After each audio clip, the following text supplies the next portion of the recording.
Just I'm condescending, and you support the guy who bragged about grabbing women by the genitals. Okay, you know what? We began this debate by talking about the importance of trying to all come together and have some unity and public discourse back to how it should be, and we've ended up as a squabbling barnyard.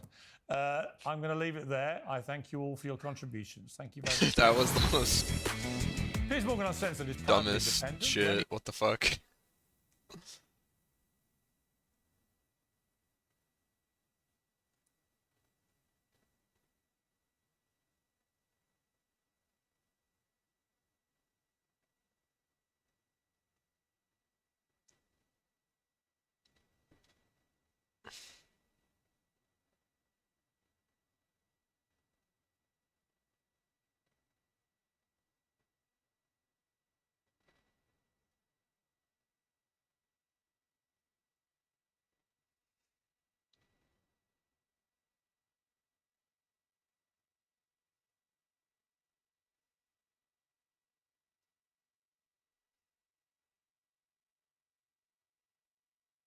I feel like Ren fairs usually look kind of fun.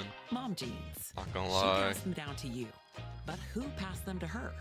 Let ancestors. Wait! Today's the last day to buy merch. Head on over to meatcanyon.store right now. Pause the video.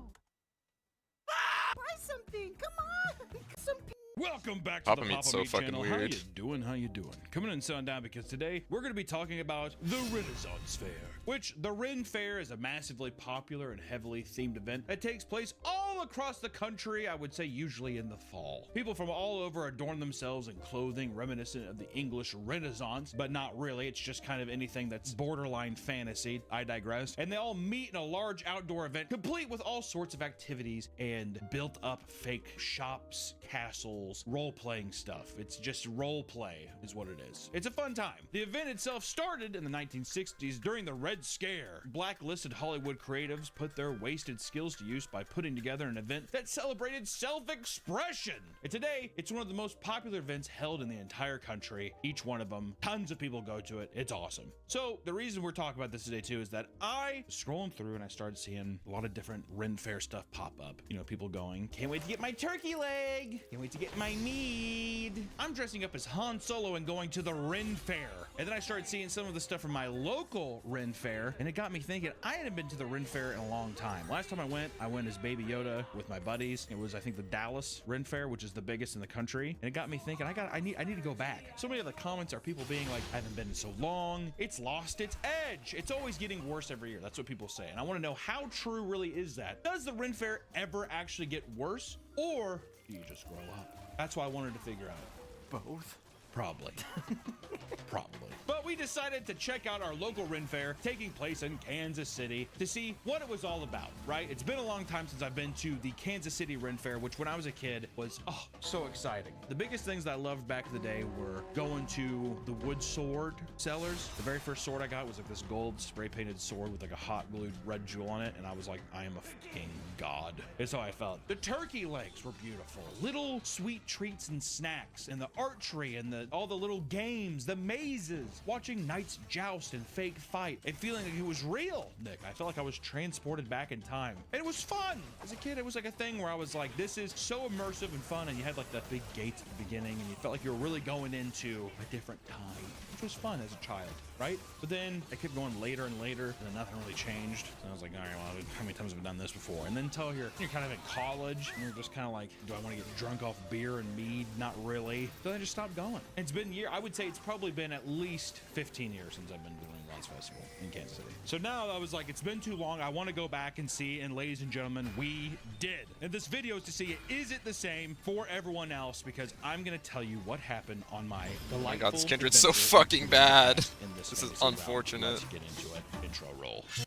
It works. Cast your ads from Amazon to anywhere.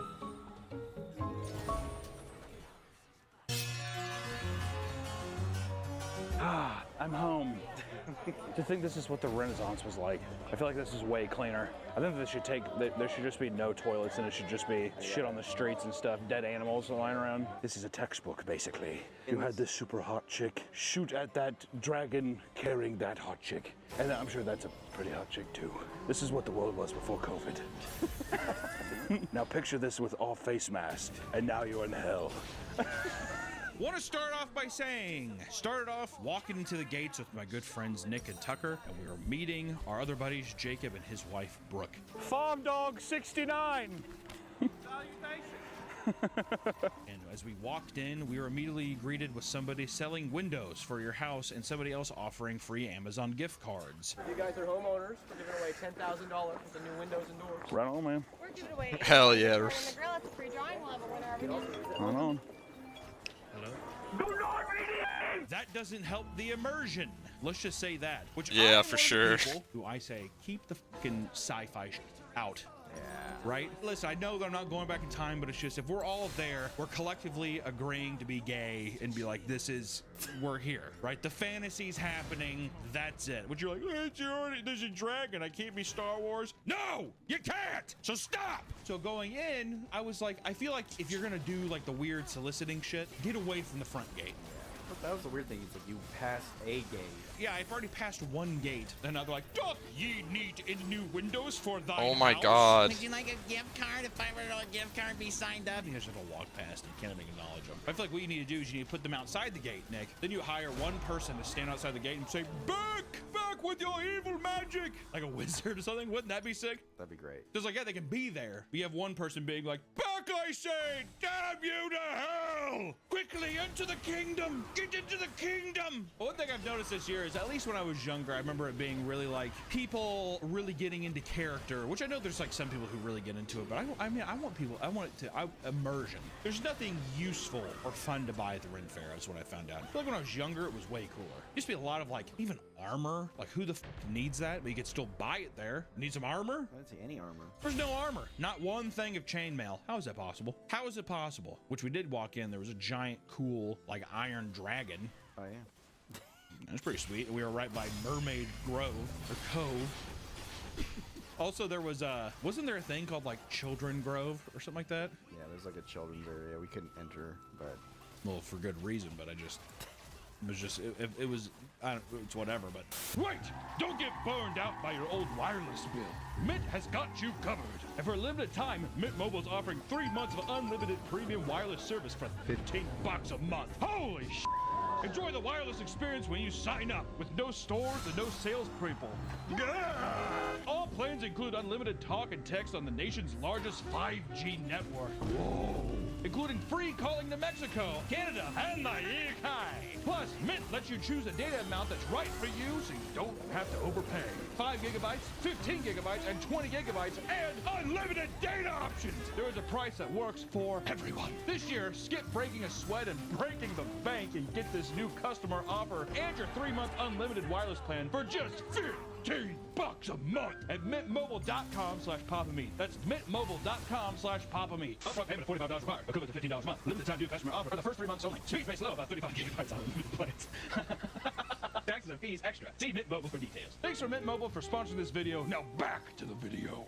Walking around the Ren Fair was just a different kind of experience than it was before. The magic obviously is gone from being an older gentleman by this point in my life, but I will say going back, there's a little bit of magic still in the air. People walking around. It wasn't too busy, but not too dull to where it was like a healthy pulse of life going through the party. The first thing I noticed, at least when I was walking through, were the shops just weren't as fun. I do think that like trying to get the rose goggles off my eyes, I think objectively people don't sell as cool shit anymore.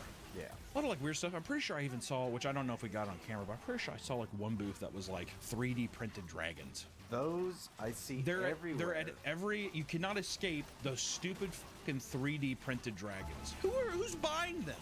No one. No one. At what point too? I think the Ren Fair is open for 7 weeks, 7 or 8 weeks, 2 months, let's just say. How much money are you trying to make in that season to make it worthwhile? And like, is it that cheap to where you can be like, well, we'll see what happens with the 3D printed dragons? Apparently, they're only open on the weekends. What? Yeah, that's what I was saying. Oh, they were open on the weekdays too. Wow. I was surprised. Well, they still have a lot of like the wooden sword areas, which is cool. This one feels about right. But it doesn't feel as fun. Like I saw like a bunch of like, there was like Thor's hammer, and it didn't feel like Renaissance stuff. Back in the day, it was like, there was just like, you had Claymore. Like it felt like I was in a child's armory, which was just kind of cool. You know, now they have like, there's a Spartan helmet.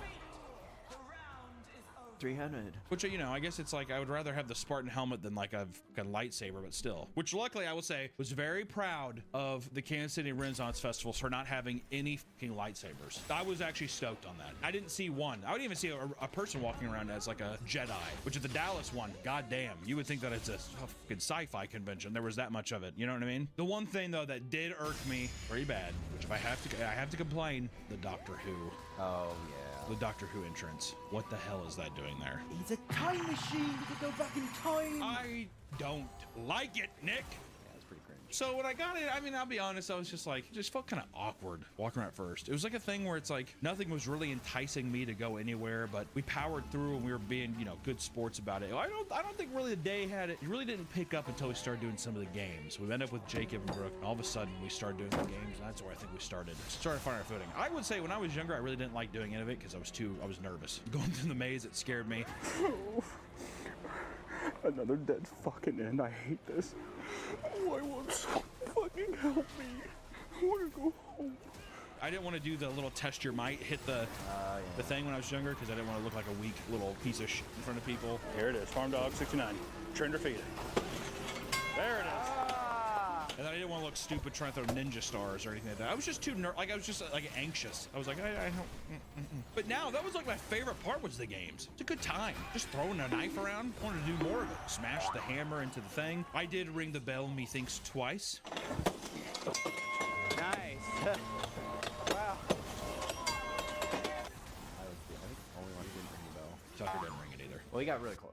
You got close too. Don't sell yourself short. You were just, the way you were contorting your arms to swing the hammer is what was wrong. Well, I think I would do this and like raise it and then stop the momentum.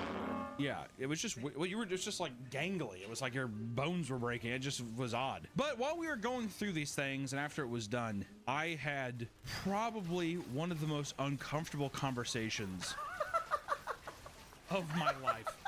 And I was trapped. I mean, trapped. In a black hole. This was an And I want to SCP. say, I was fucking pissed off that you guys did not try to interject at all to help me. Well, not only that, I started it because he went up to me first. He's like, I heard you have a podcast. He does. And I was like, Somebody was telling me you have a podcast on horror. He does. Huh?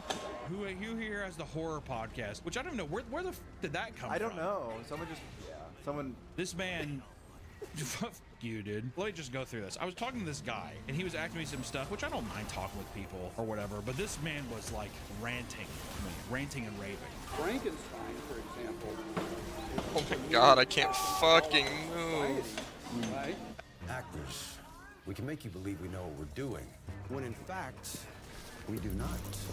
Whoops. I have no idea what these buttons do. I've never driven a stick in my life, but my hardest roll yet! Small business owner, because I have no idea what I'm doing. But GoDaddy Arrow does, using AI to build a logo, website, and social content. The Walton Goggins goggle glasses. Because if your goggles ain't Goggins, they don't belong on your noggins. With GoDaddy Arrow, it's like... I think he had, I don't know. There's all kinds of stuff of all this weird philosophical shit. It's interesting that we think that horror is anything compared to killing 6 million Jews and, 60 million. Yeah. The next 60 million people died out of World War II. Yeah. Right? How many do you attribute to Hitler? Pretty sure you got into race theory a little bit. With the 12th Imam, so between the Muslims and the Christians, they're going to fucking wipe out the entire earth, right? What does horror mean? And he was talking about like the end times and nuclear holocaust, right? Well, how many people are worried about that? Then you got, we're all going to drown in our own filth, right? The pollution of the environment. Basically like some atheist stuff. It was just like a lot. It was a lot. We haven't even eaten anything yet. And I'm like, I'm lacking a severe amount of alcohol to like play along with this man dressed up in like steampunk attire talking about stuff. And I got the whole, I think we recorded the whole thing. I think I stopped for like 5 minutes and then I kept going. But yeah, I was probably standing there for, how long do you think I was standing there? Well, Brooke started counting and on her timer, I think 20 minutes.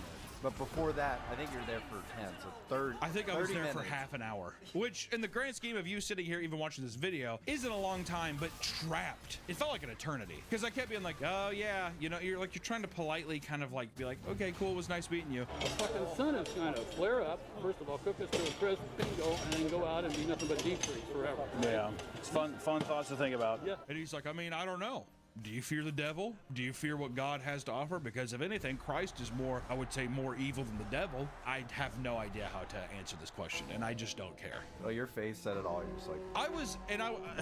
I was so tired. We were walking around a lot, whatever, but it was also just like drained. I mean, I was drained, Nick. I was trying to be respectful, but at the same time, I was just like... And it wasn't until my friends were so cowardly that they had to ask another person who was wanting to like take a picture with me to go be like, hey, interrupt that conversation. I wanted to interject. You really just want to take a picture. Yeah. If I was gonna say interject to be like, hey, can I get a picture? Because those are the friends I have. A bald bearded bitch and a weird squirmy Italian. Those are the two. Those are my guys. Thank you.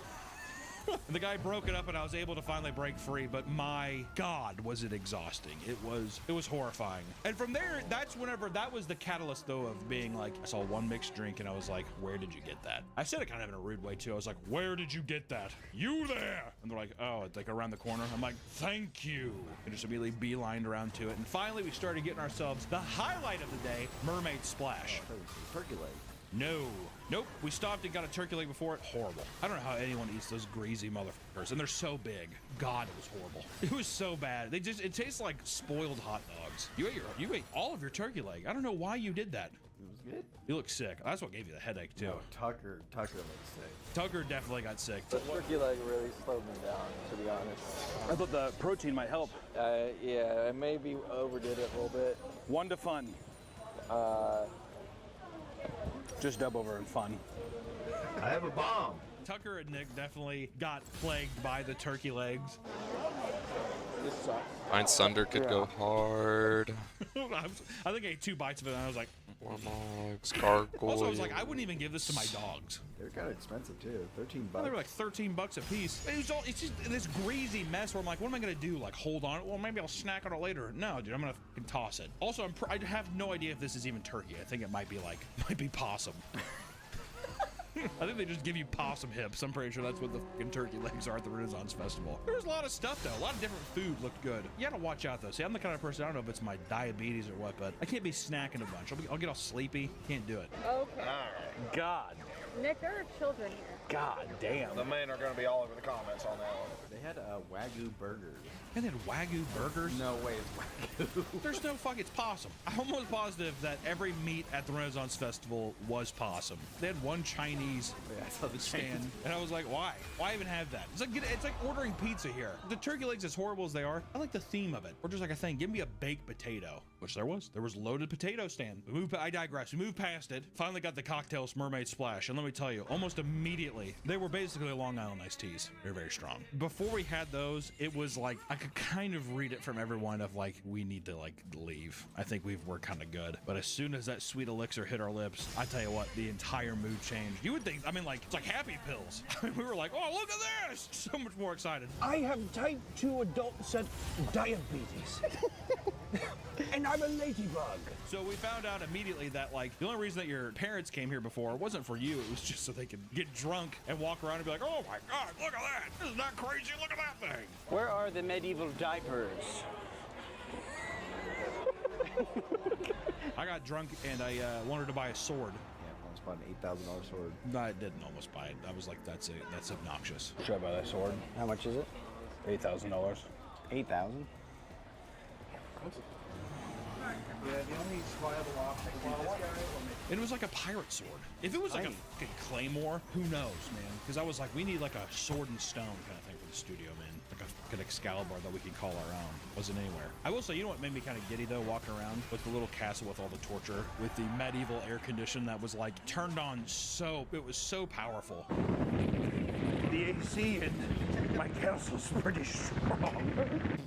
It was creating like an air fucking hurricane in the tunnels. It was fucking me up pretty much. But pretty much we kept going around, and what ended up happening from there was we'd go around, we'd do a little bit of looking, and then we'd just go back to that place, get more mermaid splashes, and then we'd go around. We went and saw the knights jousting. Bit cringe. A woman jousting? Well, first off, a woman knight? Yeah, no thanks! Oh, Cosma. I'm just not really ready to let go of summer dresses. Okay, yes. A layer, a cute boot, 1 foot in the sand, 1 in the leaf pile. Summer. Fall. Yeah. Fall. Summer.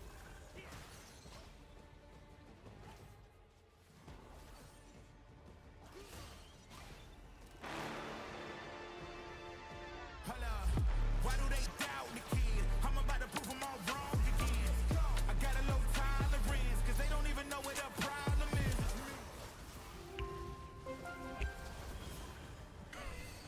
I feel like when I was younger, they would actually be like, and they would hit the people off the horse. And you're like, holy shit. And they would already have the spears pre-broken. So when you would do, and they'd blow up. And then when you get on the ground, the choreograph used to feel better. When I was younger, I don't know. This was a tough watch. Like this was. The Crips and the Bloods are here at the Renaissance Festival. They'd ride by.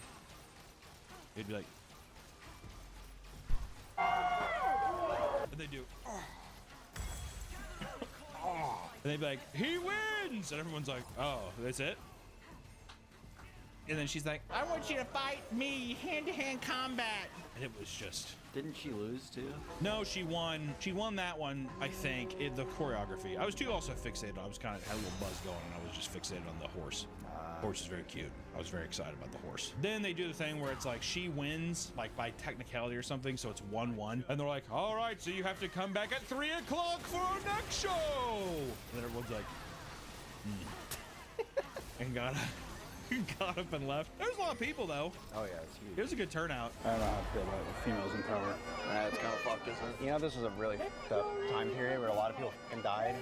We're fucking celebrating it like it's fucking funny. I never want to talk about that. But yeah, it's like it didn't have the umph. They should do it where it's like the 3 o'clock one, someone gets pissed and grabs like a rock and bash the other knight's head in.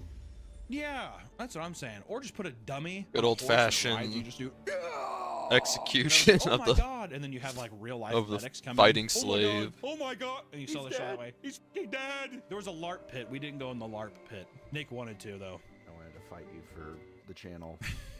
And I was like, that's a fight I'm gonna lose, and I refuse. I must keep my kingdom safe and not do battle with Lord Nicholas, the squirmy Italian. I beat everybody in the maze. I was the fastest maze runner. Okay, I did get pretty afraid in the maze. I thought that I could maybe be the fastest person.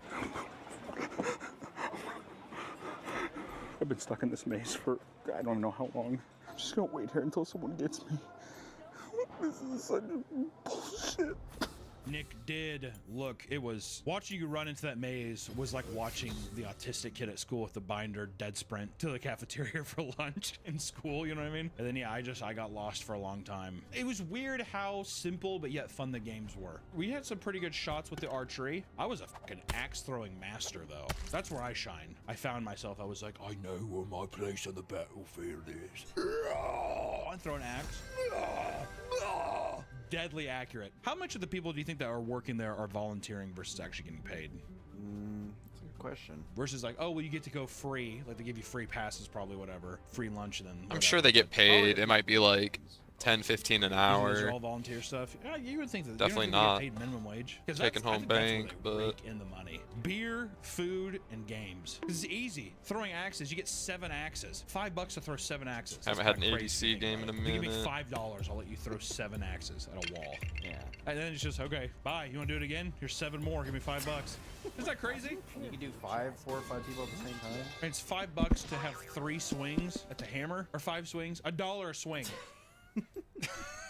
Kind of crazy. And then to be harassed with race theory and stuff like that and the horrors of the world by a steampunk man afterwards. I just feel like I should have gotten a refund. I think the person should have came over and been like, or I got another gold sticker because of it. Yeah, you survived race theory. It was a game to survive race theory and the end of the world. I'm like, there's a lot of fun costumes though. A lot of fun costumes. A lot of nice people. The Ren Fair people were nice. I met a lot of really nice people. Really wonderful. I think that I liked it when people were just in character. Even if you weren't in character, you just weren't breaking the immersion. We met some people who wanted to take a picture or whatever, but they're all dressed up as monks.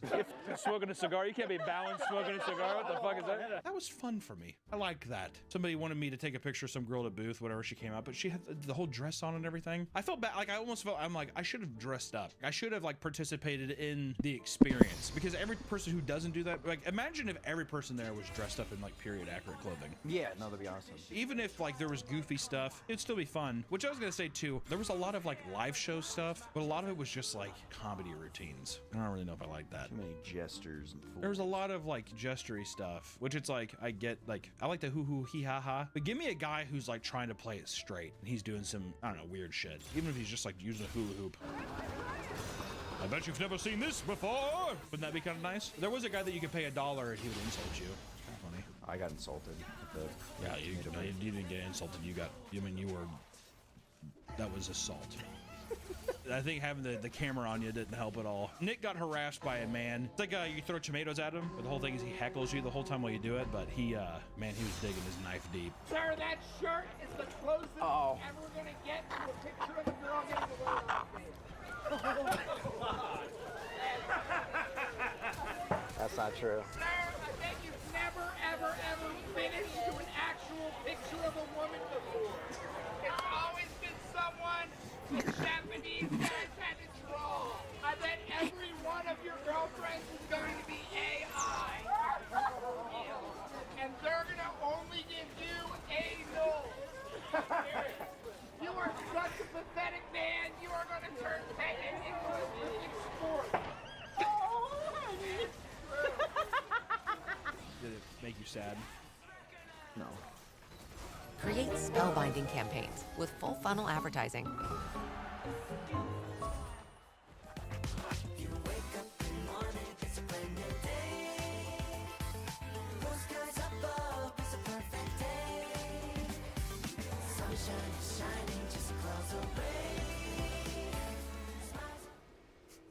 I'm gonna kill myself.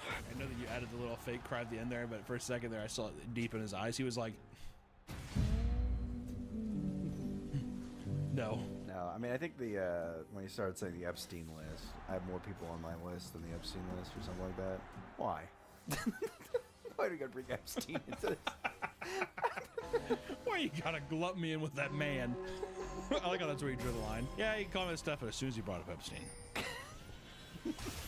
That was the bridge too far. All in all, though, we had a big day of walking around. You know, I would say it was a fun day. Like, I would say, would you go back?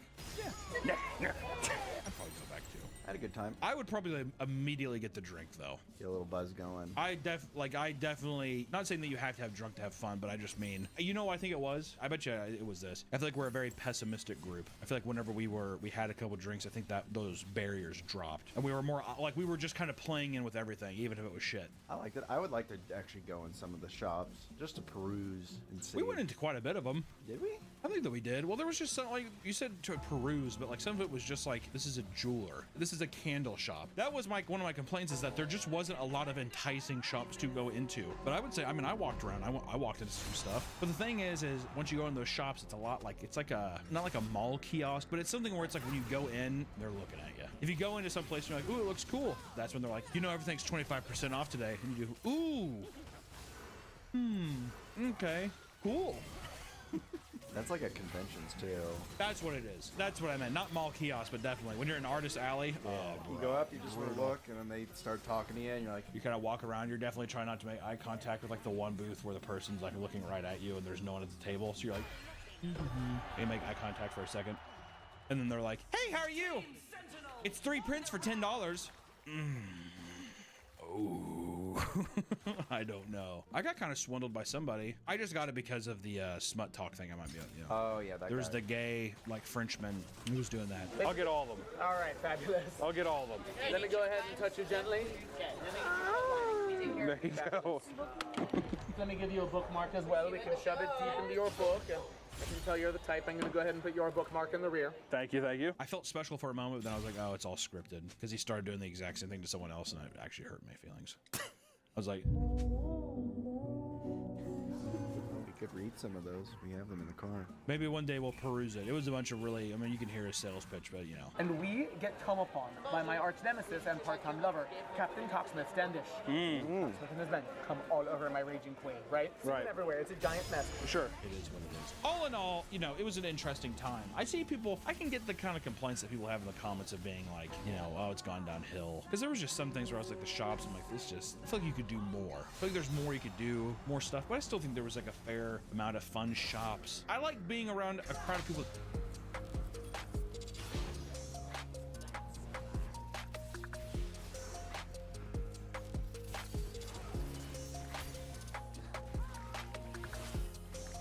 What we're seeing now is we're seeing clearly who is above the law. There are people that can do whatever the fuck they want. We're seeing it now. It used to be a myth, conspiracy theory, but we're seeing it now. Who is above the law? With all this is going on with Epstein and all that, and we're seeing how the media is backing them up too. How interesting is that?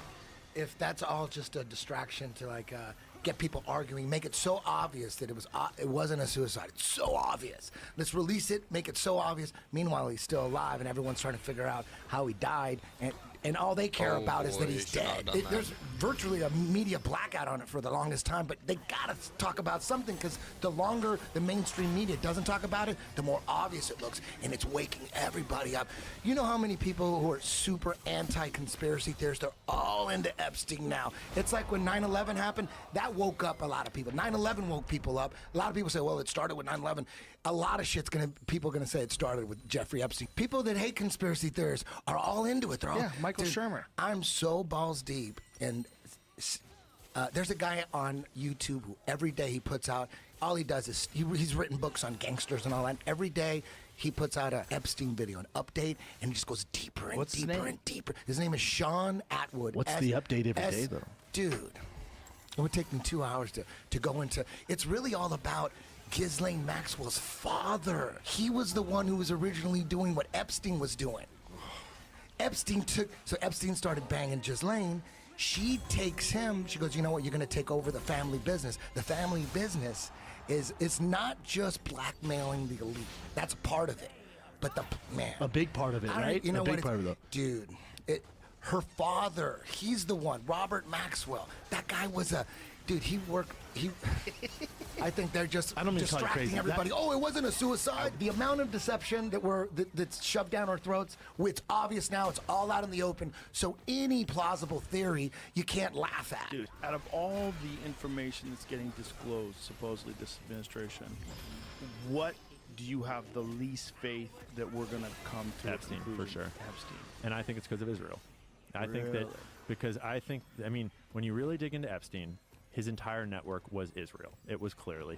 Like Ehud Barak was the ex-prime minister and the ex-head of Israeli intelligence.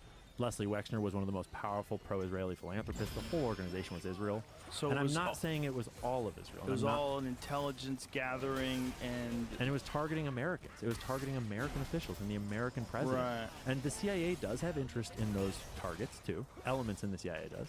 Certainly they had help from the CIA, and certainly they had help from these other organized crime and intelligence operations, but you don't, like, so for example, Dan Bongino, the new, deputy director of the FBI, he recently had this clip that went all around where he said on camera that he had a source that he trusted deeply, and he's an informed guy. He was at a Fox News interview, and the source told him that Epstein was working for an intelligence agency in the Middle East, and I don't know which one, but someone in the Middle East. And to be fair, we all already knew this. We already know who he worked for, at least I think so. But I'm looking at, okay, Dan, so if this giant group of Jewish billionaires is running a sex trafficking operation targeting American politicians and business people and stuff, you think they're working with an Arab or Muslim nation in the Middle East?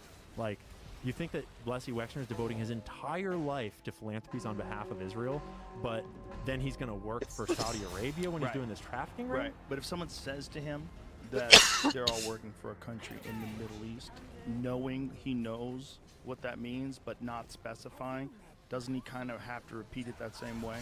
Well, he also has to repeat it the same way because he won't get the job if he says Israel. Exactly. Because Israel has Right. so much control over our government right now. And I'm not saying that all Jews are in on something.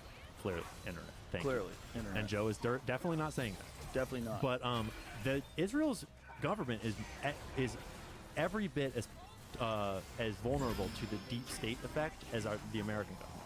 But I would argue that Israel's government is way more vulnerable to it because of the people that founded Israel and the way it was founded.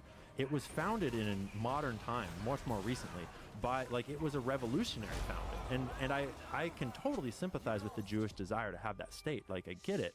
But because of the way that happened, the people that founded Israel were a bunch of organized crime figures in America, the Jewish mob, that were helping with money and with arms trafficking to get the guns there because they had to have guns.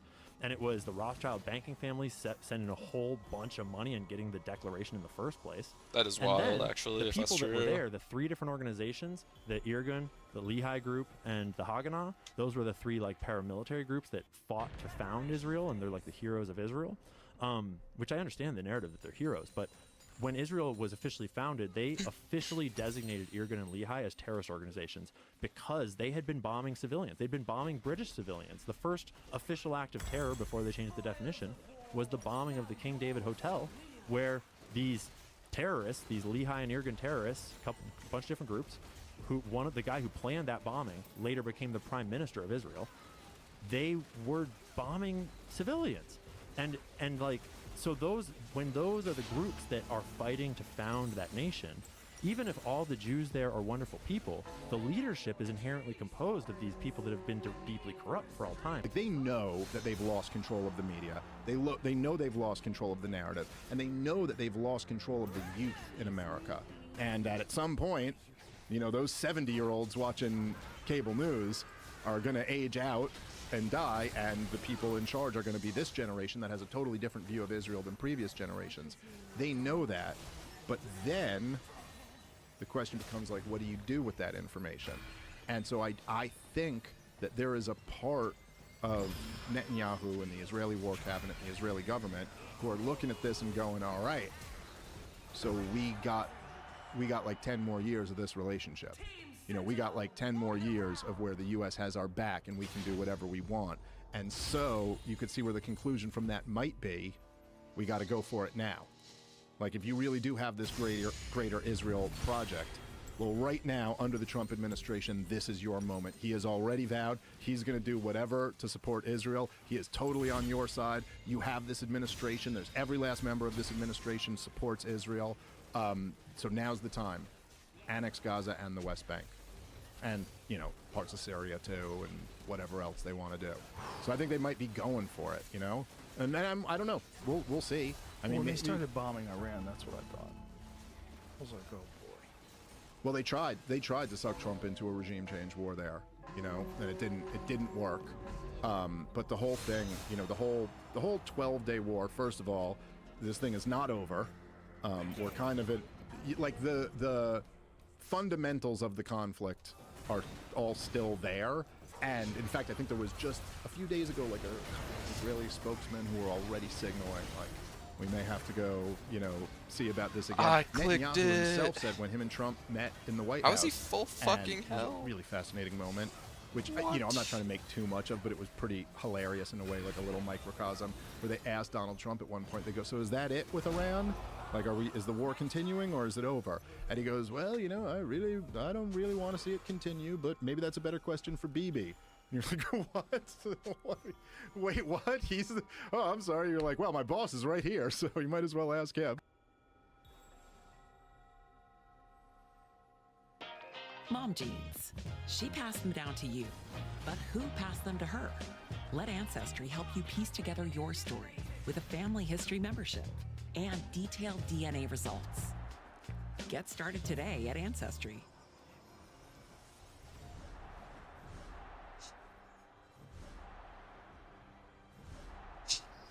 A business tip I'd wish I'd known? That LegalZoom can help you launch an LLC and stay on top of your business licenses. Visit LegalZoom for a legal hand. You see the video of the New Jersey man breakdancing at town hall meeting to protest property taxes? Chat kept mentioning that yesterday and I forgot to look it up. Let's see. How good are his moves? Oh, that's awesome. Glad you're liking the cheeky so much, Chunk. Town council candidate in Cranford, New Jersey, breakdancing at a public meeting to protest a property tax hike.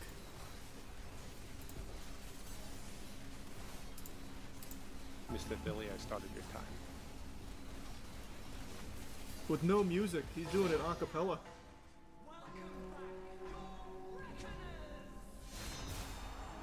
Stand the fuck back. This guy is serving. Hold on. Wait a minute. Now he's looping animations now. He's hitting the same emotes.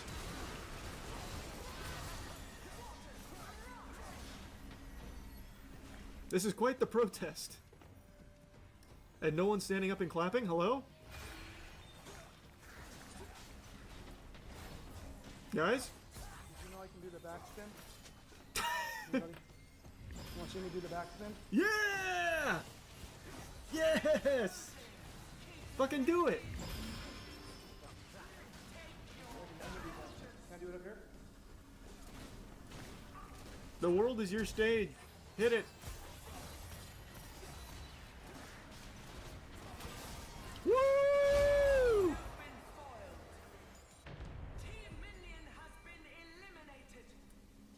Why did our taxes go up so much? Boo! Imagine they just start booing him. That was cool though. That was an awesome protest. I'm curious how it ties into the interpretive dance. We were told the referendum was going to bring it up for an average household about $400 a night, and mine went up like $900. Damn. And I think we were told like that was from the schools or something, but the school referendum said it would only go up, like I said, $400 on an average assessed home. I'm curious why he didn't integrate the moves into the speech to give them more oomph, because he could easily just be like body waving. Anyone else find it kind of despicable that they told us 400 when mine have got up 900? Like, I don't know why he did it before the speech. He could have done it during. What is that CC? A little winded, yeah. It was a lot.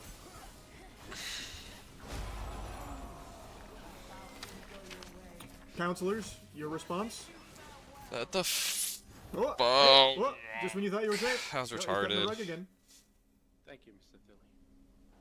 I like the interpretive dance. Man, what a joyless place. Really? Nothing at all, Terrence? God. Fucking, it's like subhuman going into a town hall meeting. No fun allowed. Don't these town hall meetings last like 10 hours? Asking the wrong guy. I have no idea. I am under the impression that they're normal length. I've always assumed that they were just like an afternoon thing. You get the community together, you guys are like, hey, here's what's going on. Any grievances? I don't know. Maybe it is like a 10-hour thing. Thanks for your sub, Grimes. This one lasted 1.5 hours. Well, yeah, this man shut it down with his moves. This guy burnt this bitch to the ground with this shit. See, like, I can understand the counselors having no soul left, but why, out of the audience here of, like, normal people, is no one appreciating this? Like, Howie Mandel's having no fun, but at least binging with Babish is. Like, at least he can appreciate it. And nobody else in this crowd. Well, except maybe her. She's, like, biting her bottom lip. It's just weird to me. Complete silence. No appreciation for the traditional arts. I think he's done it before, according to the news article. No shot. That's what he's known for? Let me see. But from what I'm reading, he is like an actual candidate. I don't know what he's a candidate for. Maybe head of breakdancing of New Jersey, I have no idea, but that could earn my vote. Holy shit, look up that name on YouTube. He has a channel all with town hall meetings doing the same thing. Will Philly? Oh my god, you're right. Wait, this is... Wait, what? Dance protest number 1, too hot for TV. Now I'm angry. Hello, thank you, everybody. She already knows what's coming. She was smiling seeing him coming down. She's like, holy shit, that's Will Philly. Hey, residents. Committee.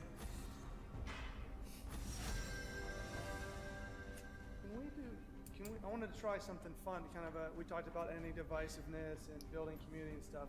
Can we hit the music? And, you know, we had a dance video that looked great. Are you the hunter Video. or the prey? Mr. Philly, And so. please address your comments. You're allowed to make comments. Mr. Philly, please, God. You're not allowed to make a spectacle. Don't do it. So We can't handle another serving. comments, you can make comments, but you can't involve 10 other people in your comments. Oh, I'm gonna talk to whoever I wish. I appreciate it. I think thank you so much. And so I thought for fun, as a community building, that'd be a really fun thing for us all to do together and show positivity in our town. If you would join me in standing up and a little awkward at first. But Wait a minute. This is a much more energetic crowd. Yeah. Let's go. Get it with the hokey pokey.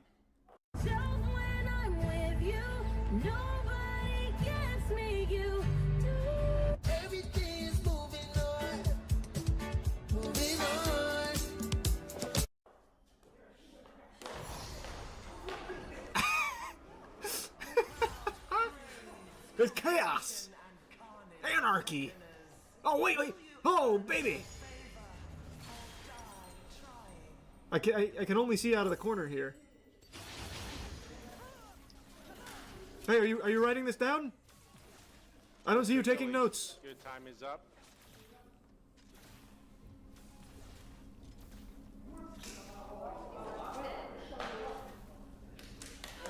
Your time's up. Thank Philly! Do we have any further public comments? I'm not sure if I'll watch that or not, but we'll see. No, Rita. That's awesome, Cooper. You're more than welcome to come up. Go He's to the given up he's NTG given up the Reddit microphone. for help.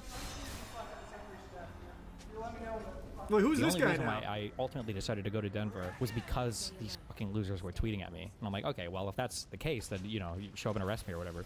Because this is fucking wild. Why the fuck are you tweeting at me saying I should go to jail? For that, he should go to prison. So he's calling for live streamers to go to prison. Reminder, there's nothing illegal about what Destiny said at all. You can disagree with it, but calling for him to go to jail, to go to prison on Twitter is only something that Elon Musk would do and the right-wingers would do. Somebody said, why bother doing this anymore? You've got enough money. I can tell you're frustrated. I feel it's getting dangerous. Why are you still doing this? Is it worth it? I guess at the end of the day, I feel like we can do better as a country. I guess that's the only reason I bother showing up or doing anything. So I feel like there's like a better path or course for this country. I don't know how big or how minor or how important or whatever role or whatever my impact is, but I feel like walking away seems kind of sad. I was gonna pull out of the that didn't hit. Holy fuck! Because I feel like we're a little bit too hot, and I feel like I'm getting hitbox cucked kind of like so hard. This is wild. Like if you're looking for like the opposite side debater, who's like one of the most inflammatory and visible people, I feel like I'm probably like a good target for that. But after I started getting bullied by like Elon and Don Jr. and everybody, I'm like, okay, well, now I gotta go. Okay, I'm not leaving now. It sounds kind of cringe, but I like letting bullies win. Like when people start to do a thing where you can tell that the design of this is to effect some kind of, like chill on people or to make people, withdraw or retreat. It makes me kind of want to push harder into it. If trans people are such effective assassins, why'd we kick them all out of the military? Looking at this one right here, I want to get this thing a gun. Are you serious, dude? Get the out of here. Get this loser out of here. Are you serious? Why are you pointing out people in the audience and bullying people? Are you serious?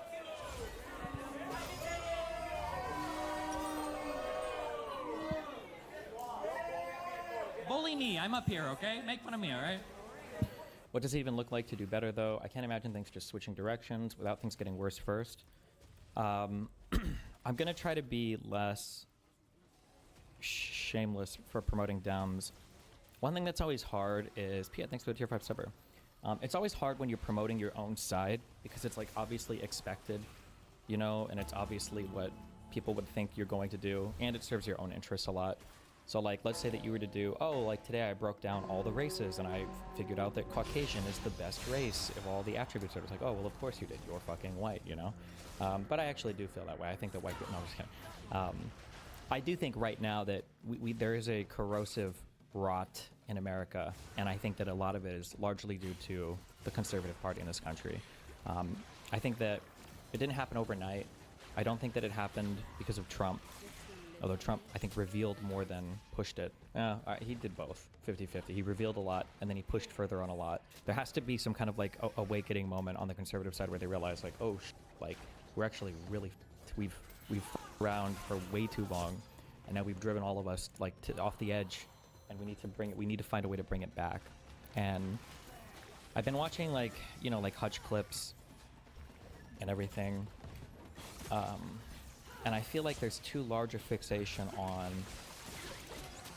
I think I watched some of this.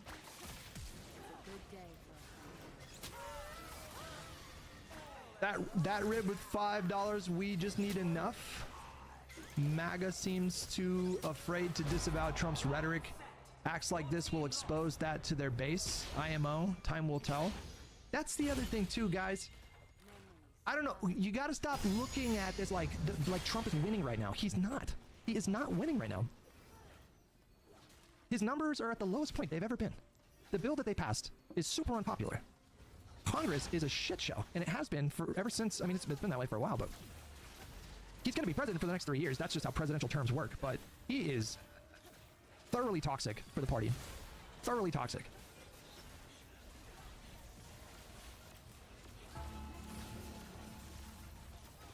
All this shit does not make him stronger. It makes him weaker. Don't you guys get that? Unless you're just totally black-pilled on America. But he is so politically vulnerable right now. He's so weak. He's so weak. The only time he's ever been weaker than this is like right after January 6th. The FCC militarization would beg to differ. That's really bad stuff.Osely, for Jimmy Kimmel to, like, that whole situation is infuriating on so many different levels. But that stuff is not, you guys understand, like, American voters, they are going to look at that and voice their opposition to his extremeness. Like, Hutch is not wrong here, but I feel like he's missing the larger picture. I feel like he's on one side of the conversation where there were two things that I said are equally important to keep in mind. Like, when I argue with conservatives and conservatives say, oh my god, it was a landslide election, it was a blowout, you know, I say, well, no, it wasn't really. As much as you guys want to make it sound like that, it wasn't really a blowout. You didn't get as many votes as Biden. He won a plurality, not a majority of the vote, not even over 50% of the people that did vote. And the swing states that he won were all fairly close, right? 350,000 votes would have theoretically swung it the other way. Now, that being said, even though all of our elections are fairly close, right? Now, on the Democratic side, I would say, in a way, it was a blowout because a person like this shouldn't even be close to winning any elections in the United States. This person should be getting blown the out. It shouldn't even be close. That a person that is this authoritarian, that is this outwardly divisive of the country, derisive of his political opponents, just moral decay, everything else, right? That this person shouldn't even be close to the presidency. And the fact that he was able to win it all, regardless of how close or not close, is I think speaks a lot to the character right now, the fabric of our country. I do think that there's going to be, I've said this before, and nothing has changed my opinion on this yet.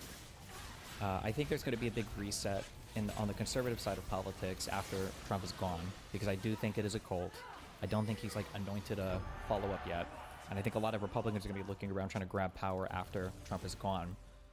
However, I think the big mistake here is just assuming that once Trump is gone, everything goes back to normal. I think that the only way that your mind can process this event like that is if you think that the Republican Party randomly wound up here, and this is where we're at now because of Trump.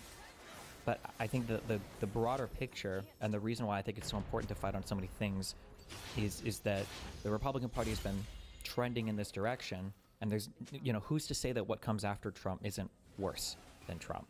I don't think it's enough to just say, oh, look, like, Trump's popularity is the lowest it's ever been. That's true. Trump is not that popular electorally. They're probably going to get smashed in midterms. That's probably true as well, really, I think, unless something happens authoritarianly, like he, you know, deploys a National Guard to prevent people from voting. With the talisman. I just don't know if I get any other value out of it. Without, like, a forced reset isn't worse. Like, that's a big issue, I think. Number one.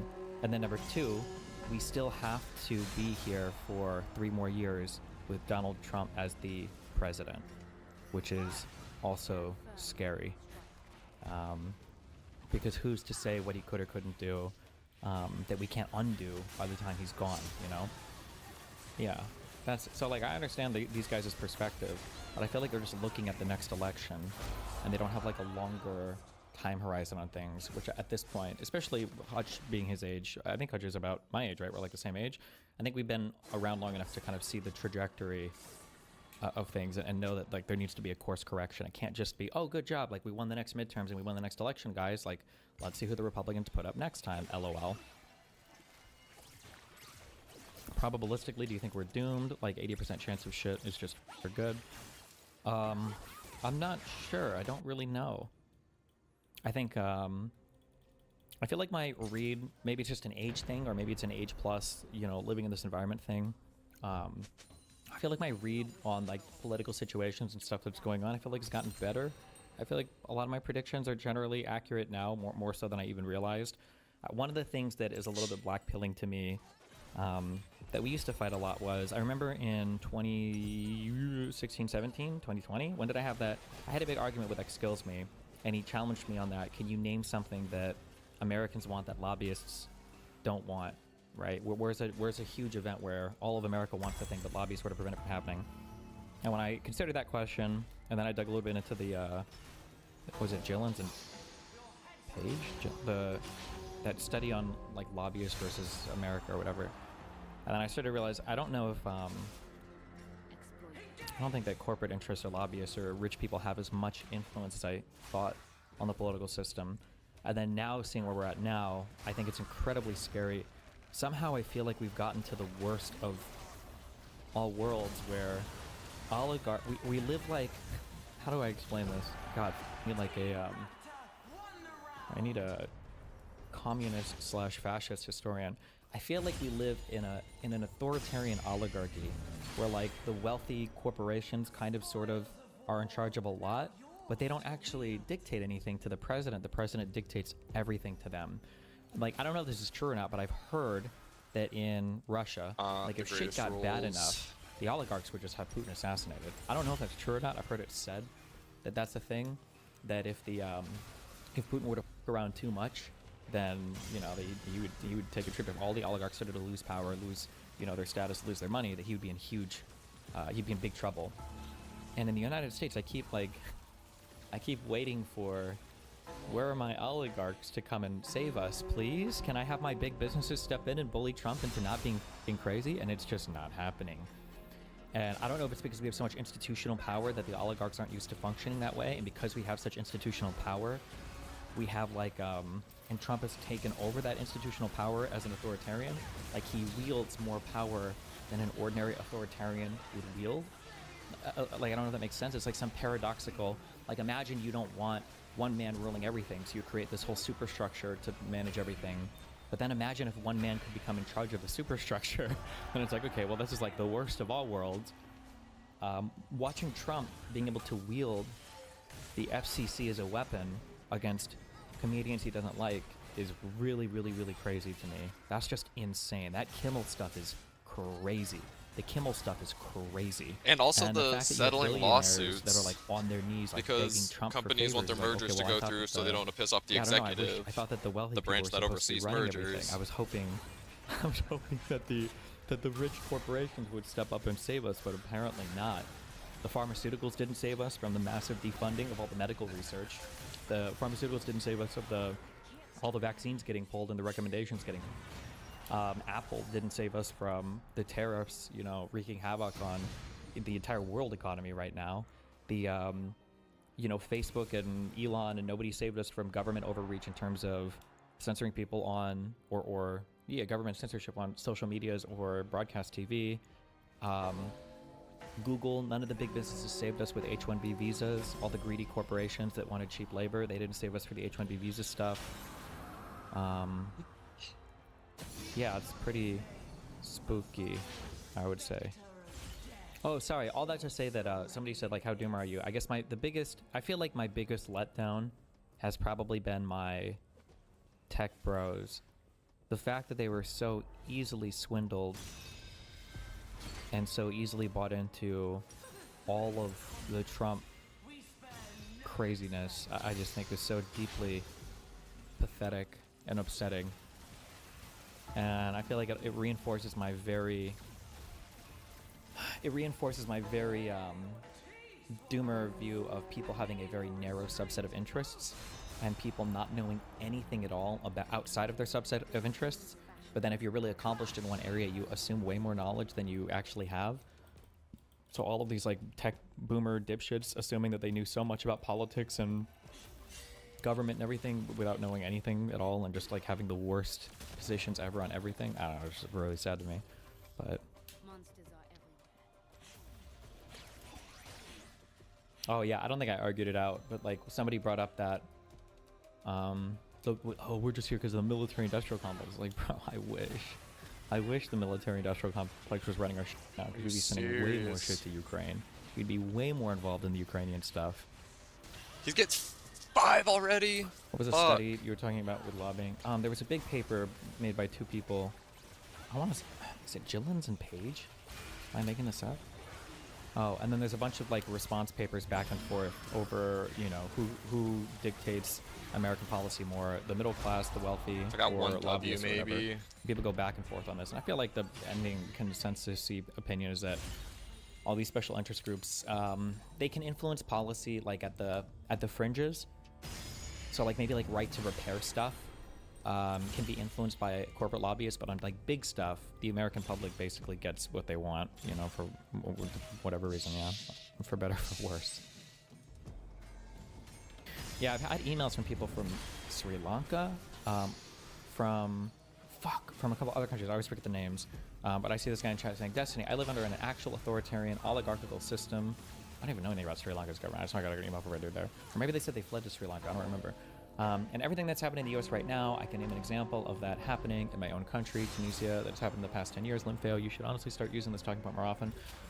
The problem is that one big assumption that something that I've argued about for a lot of years is the idea that if you were to explain fascism to conservatives, but you don't use the word fascism, they'd actually be okay with it. They would actually be excited for it, right? Having a strong leader with centralized power, with the ability to save the country, you know, using his own wisdom and guidance from his pre-selected people, you know, and not having to cuck out to Congress or some weak decentralized government. Like, I think a lot of conservatives would actually be on board with that.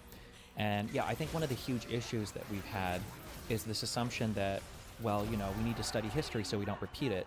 But it's like, well, hold on a second. Maybe there are some people who would want to repeat history. I never really personally consider that, you know? Obviously, the go-to example is always like, the Nazis. And it's like, well, if you were somebody that believed in the Nazi project, you probably would want to repeat that history, right? Why did we always assume that, you know, those who don't study history are doomed to repeat it? Maybe those that study history would want to repeat it depending on the position they occupy in society or in government, you know? But we took Nazis in after World War II. We took in people that were involved in like a lot of research and stuff because we didn't want to lose the information, one, to nothing, and two, we didn't want the Soviets to take them all in. The Soviets also took in a lot of people after World War II from the Nazi regime as well. Everybody likes to bring up this, to try to show some hypocrisy on the West or whatever. Everybody likes to say, oh, well, you don't know about Operation Paperclip, do you? Bet you don't know about Operation Paperclip. I bet you don't know about Operation Paperclip, where they took all the Nazis, blah, blah, right? The Soviet had their own version of this. Operation, I don't know how you pronounce this. Aviakim? Aviakim? I don't know how to pronounce this. But, like, they did the same shit. And they took even more, I think. But, yeah, after the war, you know, everybody obviously, you know, you don't want to just lose these, you know, weapons researchers or, you know, whatever else. You don't want to lose these people to the wind. Can you explain why the H-1B1 visa thing is bad? The United States has a huge shortage of high skill. Well, the United States could. The thing is that the United States is an incredibly productive economy with a ton of capital, with with foreign direct investment from across the world, to where if you give us employees, we can probably put them to work productively in almost any place. And for some industries, there was like a big lack of, well, really for every industry. People say they want high-skilled labor via H-1B, but even for low-skilled labor, like we could use more of those workers too. So H-1B was just a way to bring in more people from other countries to do work here. But everything for conservatives is a zero-sum game. So if other people are winning, it must mean that we're losing. So if an H-1B worker is winning, it means that domestic workers are losing. Every single thing is a zero-sum game. So they hate all forms of immigration or all forms of beneficial trade or all forms of anything that helps anybody else is like must be hurting us is how it works. Yeah. Okay, so I got a random email, I think 2 days ago before I went out 3 days ago. When was my event? On the 18th. saying that my YouTube channel, they reviewed it and they said that it was not on the safety creator guidelines for the whole channel. I don't know what that means. I've never gotten an email like that before. So they said that it's ineligible for monetization and I can try to reapply in 90 days. I don't know what that means. I don't know if we can. I think August is looking into appealing it, but we recently reviewed your channel and found it is in violation of our creator responsibility guidelines. I don't even know.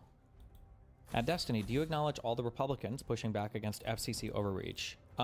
If anything comes of it, sure, I'll acknowledge it, but the issue that you run into, and I think I've demonstrated this enough over and over again, the issue is that they'll say that they're opposed to it, but at the end of the day, the only thing a politician cares about, remember what I've said, the most important thing is who do you vote for? A politician's job is to win your vote. That's it. And so you can be as critical as you want of a politician, but if you're going to vote for them, regardless of how they act, then it really doesn't matter how publicly opposed you are to any particular thing they do. Well, you continue on being a corporate shill, no offense. There's plenty of brainless, populist people that you can watch. I have no idea why you would come to my channel. I try to do like fact-based, intelligent, research-oriented, data-driven analysis here. If you want somebody to go tell you big business bad, there are so many other much more retarded people to watch. I don't know why you'd be here for that. At Destiny, someone is losing the American worker. Only the H-1B holder and the company is winning, but a worker goes without salary. This is assuming there's a fixed sum of labor in the country to be done, and that if an H-1B worker comes in, there's no other equivalent labor that the other worker could do, number one. And number two, it also ignores the fact that the consumer generally benefits because we get access to more goods and services for either cheaper prices or things that would just previously not be available because there's more workers to fill the role out. But I don't feel like arguing lump of labor fallacy right now. Future projects. Why do I have that listed? Oh, I'll probably keep doing on America things, and then I think I have like my tour stuff lined up for the West Coast. I don't know past that. Financially, like I'm in a position to where like I can always retire and be fine. It would be very boring. But I mean, I can do it. The only thing that sucks is that I don't have, like, having the extra money is nice to be able to throw my money behind things or to be able to support things that I believe in. It would be nice. So like it'd be nice to be able to significantly financially contribute to, you know, like the canvassing projects or the America tour. That's probably going to be a little bit strained given that like I'm still dealing with my court case. The filings on this are just so fucking, I don't think I can talk about our meet and confers. We'll see if they do. What they're trying to push for in action is it's just the dumbest shit in the fucking universe. So, I think either her family is incredibly rich or the law firm must just hate me and they're doing all this pro bono because like some of the stuff they're trying to do is just like I don't know where they get the money for some of this shit, but I guess we'll see how that continues to go. For people that were watching the docket, we made our motion to dismiss. That filing was done yesterday. The chances of getting the case like dismissed on a motion to dismiss are very, very hard. Like my guess is probably not going to get it dismissed on that. It'd be exceptional if it happened. But then all of the stuff in the motion to dismiss hopefully goes into the motion for summary judgment, and I'm hoping that on that we should be able to get this dismissed, although that's a few months away. It'll depend on how much the judge wants to look outside of the strict like four corners of the complaint, I guess. But that's up to the judges that go over it.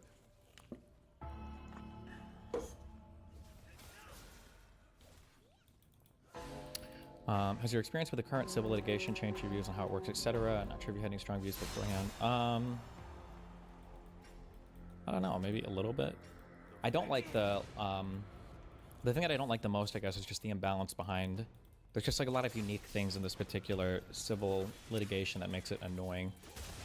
Like the, like plaintiff being public about every single part of her life, and then plaintiff like intentionally maliciously spreading my revenge porn through like the complaint, but then also like filing as a Jane Doe and trying her best to seal everything that she can to try to get me in trouble if I talk about anything. Cute. What? Like, I was just, in like, queue. It's all like games to her basically That at the doesn't end make of the any day. fucking sense. And then the fact that she has no reputation at stake and doesn't care about, you know, any bad public stuff for her, so she can just say or do whatever. But then obviously on my end, like it's not even really that I'm fighting the civil case anymore. I think they've given up on winning that. It's just all the PR stuff basically as a result of whatever motions they want to spam at me. What is our docket up to? Are we almost at 130 entries on? We're like we're not even really, we're like barely through Discovery. They haven't even really, they won't even fucking hand over shit to us. Fucking so stupid. But it's just like such a busy docket. On like nothing has happened. We're at 132 docket number. Not even a year in.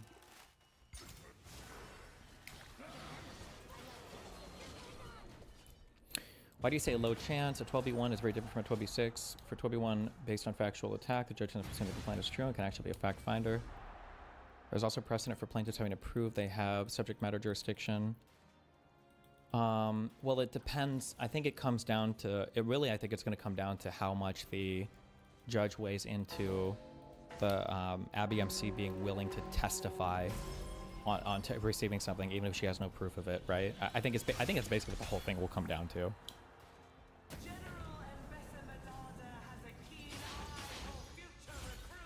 Surely this is bad for the lawyer's credibility. Why are they inting their shit for this? Well, I mean, I don't even think they do this type of law ordinarily, so they don't give a fuck. The boring stuff about the politics stuff is like, it's one thing to fight the right all the time. I think I can do that. It's one thing to fight the right and the tankies all the time. I think I can do that. But fighting the right and the tankies and having no liberal allies, I think at some point it's very exhausting. And I think, yeah, I don't know. It's like,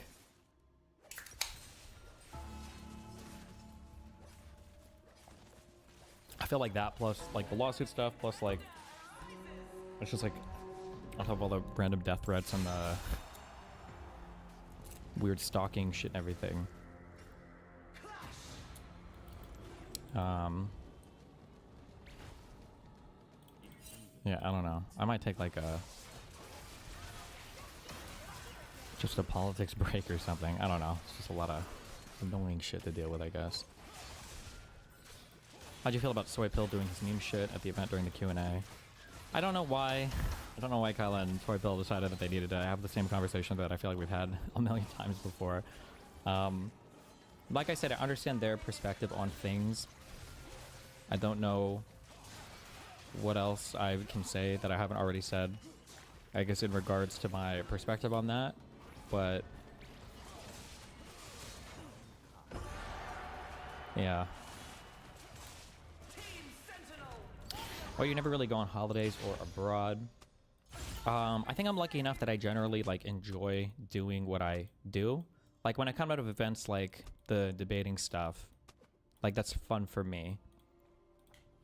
Like they always ask if I need a break or like, do you want to do whatever? I'm like, no, fucking, we can do this all day. Like that type of stuff is enjoyable. So I don't feel like I need a vacation from that.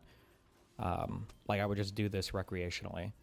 Like my biggest challenge, even when I'm walking around, even when we were walking around that event, was like hearing people talking about shit in the background. Like somebody bring up like Israel or somebody would bring up like Charlie Kirk or Trump, and I'd want to jump in and say something. So I feel like stuff like that is enjoyable for me. I don't think I need the vacation from that.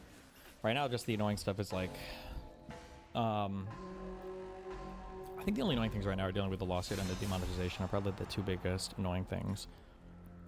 I just need like, there has to be like some strong center-left lib voice. And I wish I could see that emerging more. And I feel like I've been waiting for a while. Oh, maybe I could draft IRI into that to some extent, yeah.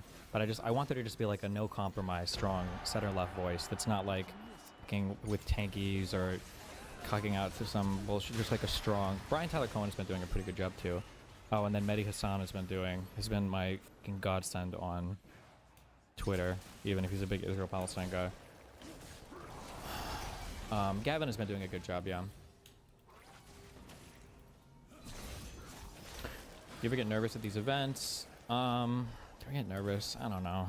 I feel like if something is going to happen, it's going to happen for whatever reason. Like, there's a thing that people say, but I don't think this helps at all. I think you either feel it or you don't.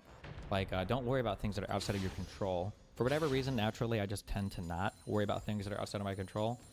If you were worried about it, I don't know if you could just turn that off. But I don't know. I don't think about it much. Do you still get money from Kick? Yes, Kick, my god-tier free speech platform, and my website.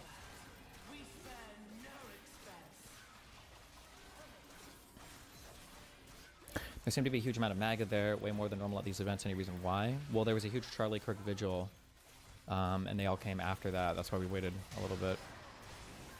Actually, if I do lose my YouTube monetization, all my income now is just like capital gains from my investments. That would maybe be the best time to live in a high income tax state. Lives in LA. Oof. The only problem with West Coast, one of the big reasons why I agreed with Melina to come to the East Coast is that it puts me on a better footing with Europe. If I moved to the West Coast, I would really have to start streaming at, what, 10 a.m. to be the same time as I stream here? Oof. That's twilight hours for me. 10 a.m. Tim Miller, Sarah Longwell, JBL from The Bulwark are doing a good job. Yeah, they are, but aren't those guys like never Trumpers? What will happen to YouTube? Are the edited videos going to stop? I'm not sure. I have to figure out what I want to do with my YouTube stuff. If it's not making money, then it's a huge money sink. But I mean, obviously the thing I want the most is the exposure and everything. I don't want to lose all of that. I mean, I imagine I would still keep it going to some extent.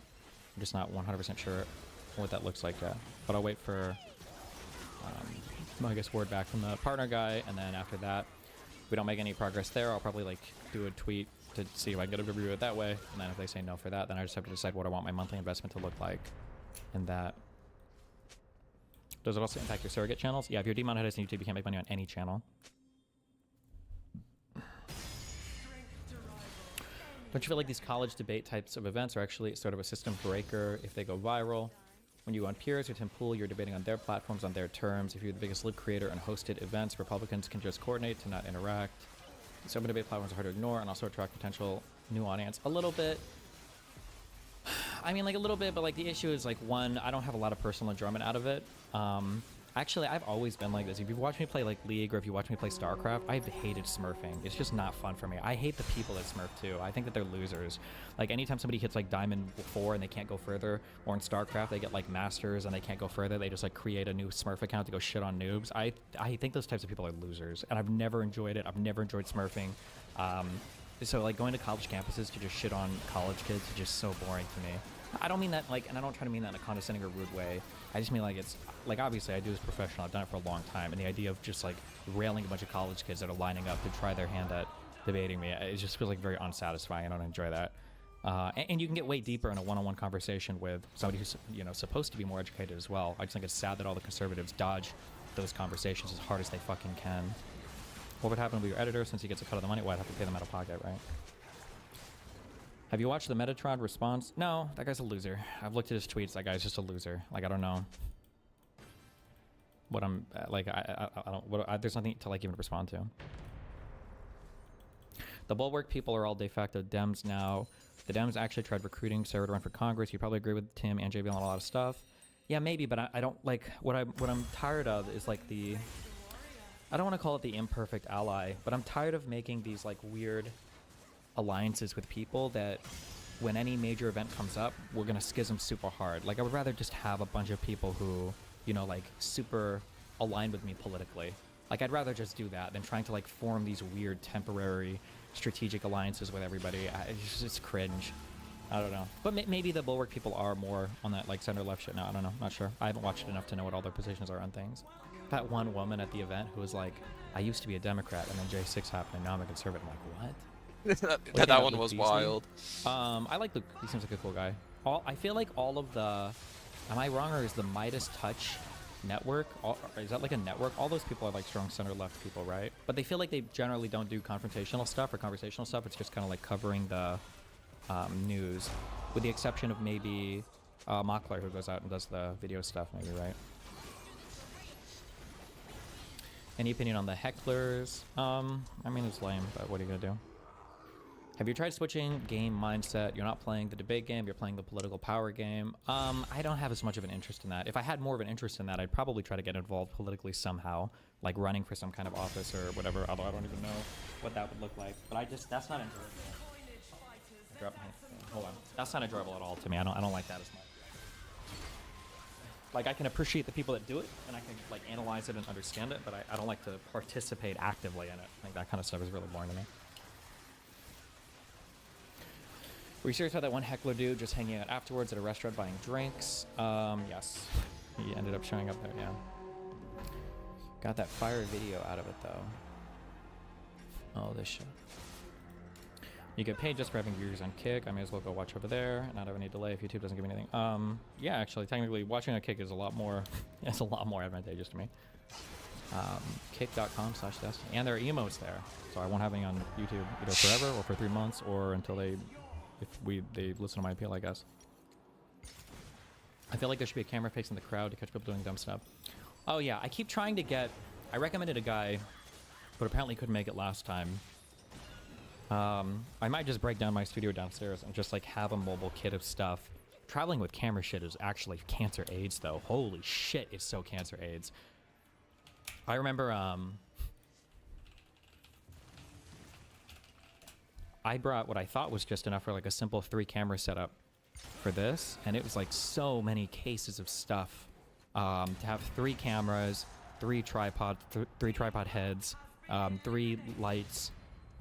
It's just so much shit, plus the lav mics, plus, and this was just for this was just to do a recording. It wasn't even for live streaming it.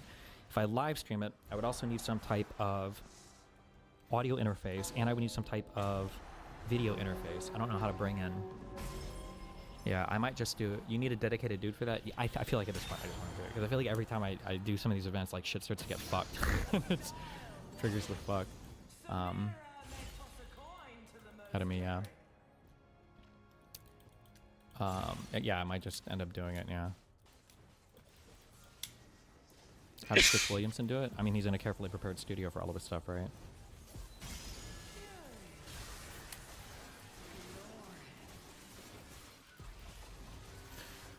Just gonna suggest something like that. You need to build a flight case where you can pre-build a live stream setup where you can plug in video and audio that's just plug in. Yeah, that's what I'm saying.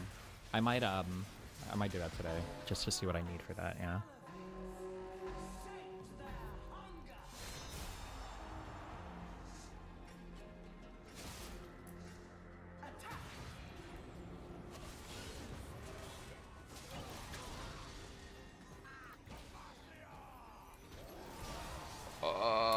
I did not think that would one-shot me. Oh yeah, me. there's also Destiny.gg. You can watch people from there. And stuff on there. That's all cool. Well, although technically that's an embed, so you'd still be watching on Kick or YouTube, but...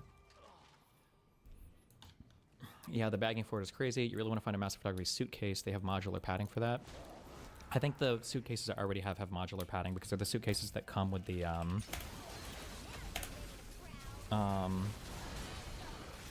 just forwarding the some sort of things. Thank you, Tyler, suit. B and H. What am I thinking of?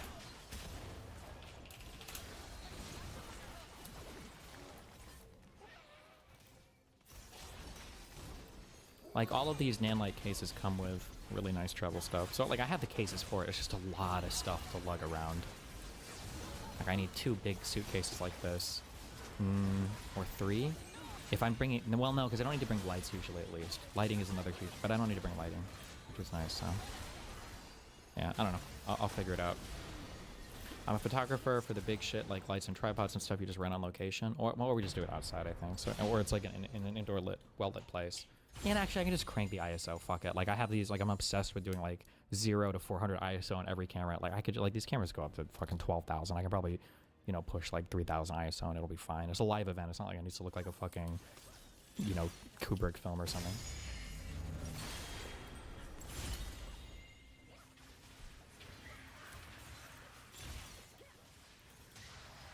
They're too late to buy the Regis side.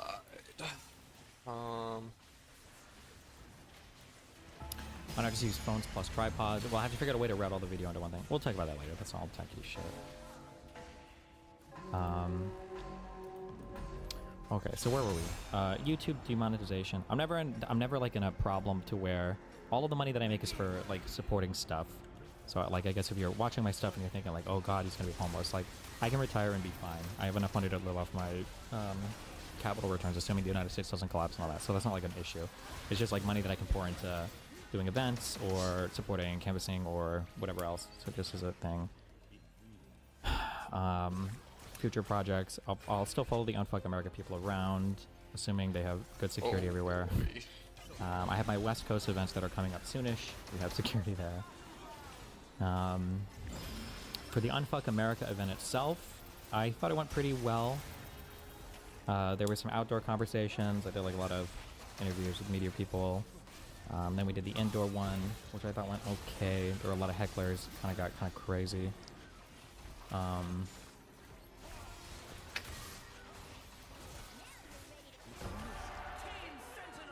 Got him, coach. I don't know.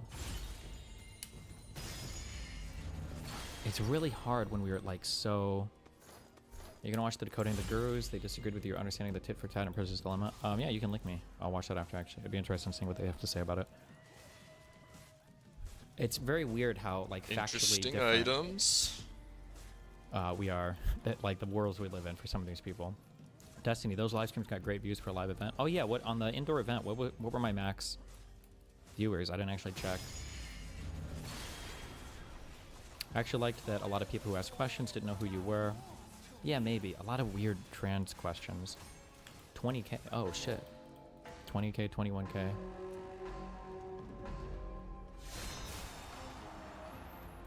Not gonna lie, genuinely afraid that you stopped doing this. You're right there. Aren't people I ally with, but it's bad for viewers too. We got nobody else to throw. Yeah, I think that, like, it's hard not to. I'm trying not to main character or hero complex too much or whatever. But it does feel a little bit weighty sometimes that if I pick an event up or if I can't believe up, or that if I hit me. do something, whatever. The fact that it feels like there's not anybody else that can step up and She's do not even trying to a similar plant. thing. She sucks. That's kind of annoying. I feel like Adam Mockler just had like the perfect, and I'm not asking for like. I don't want everybody to just agree with everything I say. I also want to point out the double standard of right-wingers lately. So Elon Musk has been targeting live streamer Destiny. Destiny went on Piers Morgan and essentially said this argument: I will not condemn the Charlie Kirk shooting until Donald Trump himself turns down the temperature, because the onus is on him to tone it down, to turn down the temperature. Once it comes in a top-down way from him, then we can all follow his lead. But we are not going to do it in a one-sided way where we're constantly condemning violence over and over and over, while they're constantly either committing violence, cheering on violence, laughing and memeing about it like Donald Trump Jr. did. And Elon Musk has been going insane. He said, see, like if we were on the conservative side of things, every single person on the left would just give that take. Now, I'm not asking for like a circle jerk suckfest or whatever. But like I didn't talk to Adam about my take here, but obviously he was able to understand it completely, and then he echoes it, and he echoes the important points. And even if you might disagree with some parts strategically, it's not like the LSF comments where it's like, now I hate Destiny, and he murdered my dog, and he raped my sister, and he set my house on fire. But in this one narrow instance, I kind of sort of like, you know, I feel like it's an easy enough thing to do. let Destiny say what he wants, but then also pay the price under the law. He's referring to Destiny in this. He said, I don't think this... I also, and again, this is like my problem. There's things that like benefit me, and there's things that hurt me at the same time. Like I don't have, I'm very bad at emoting things and feeling some things, I guess, to be fair. So I'm not like crying on stream over things, but you gotta understand that for average people, like if I was like a normal human being with normal emotional processing, having like the world's richest man, plus people who are part of the government, plus like Donald Trump Jr., you know, tweeting shit at you, saying that like you need to go to jail and you need to be arrested, and like I've already been swatted, I've already had multiple FBI visits. Like this is a huge deterrent to a lot of people getting involved politically. Like if you want to talk about chilling effect, I can't think of anything in the Biden administration that's even remotely similar to this. Like it's actually crazy. The amount, like I said, the only reason why I ultimately decided to go to Denver was because these fucking losers were tweeting at me, and I'm like, okay, well if that's the case, then you know, you show up and arrest me or whatever. Because this is fucking wild. Why the fuck are you tweeting at me saying I should go to jail? What the fuck? Podcast should be banned, but Amazon should stop paying him to incite murder. That's insane. Separately, incitement to murder and domestic terrorism is a felony crime. For that, he should go to prison. So he's calling for live streamers to go to prison. Reminder, there's nothing illegal about what Destiny said at all. You can disagree with it, but calling for him to go to jail, to go to prison on Twitter is only something that Elon Musk would do and the right-wingers would do. But to continue, let's go through some of Charlie Kirk's own words. Will Stansel points out, we should... Yeah, I don't know. I feel like that's kind of wild. People were saying that Hassan has, or not Hassan, sorry, that Vosh was giving a good take on things. So, I hate having to explain this stuff because all of you, everybody knows this kind of stuff intuitively, and it feels stupid that I have to explain it because we all know it. Okay, let's say we have like minor chord progression, okay? Super basic, okay?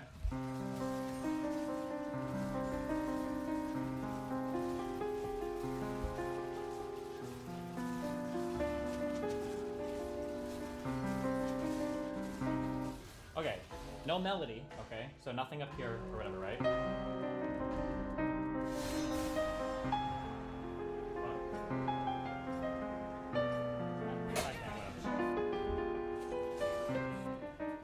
without even playing a melody, okay? When you hear harmony, okay? When you hear stuff in the background, you know what like the mood is, right? You don't need a melody for somebody to tell you, oh, this is a sad thing, right? Yeah, this is sad, right?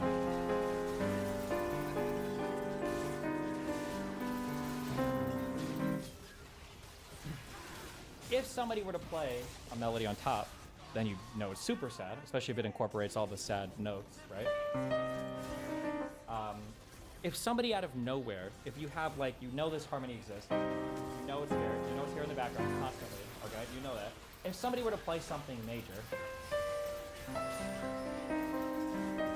like that's like a major, like that E is not.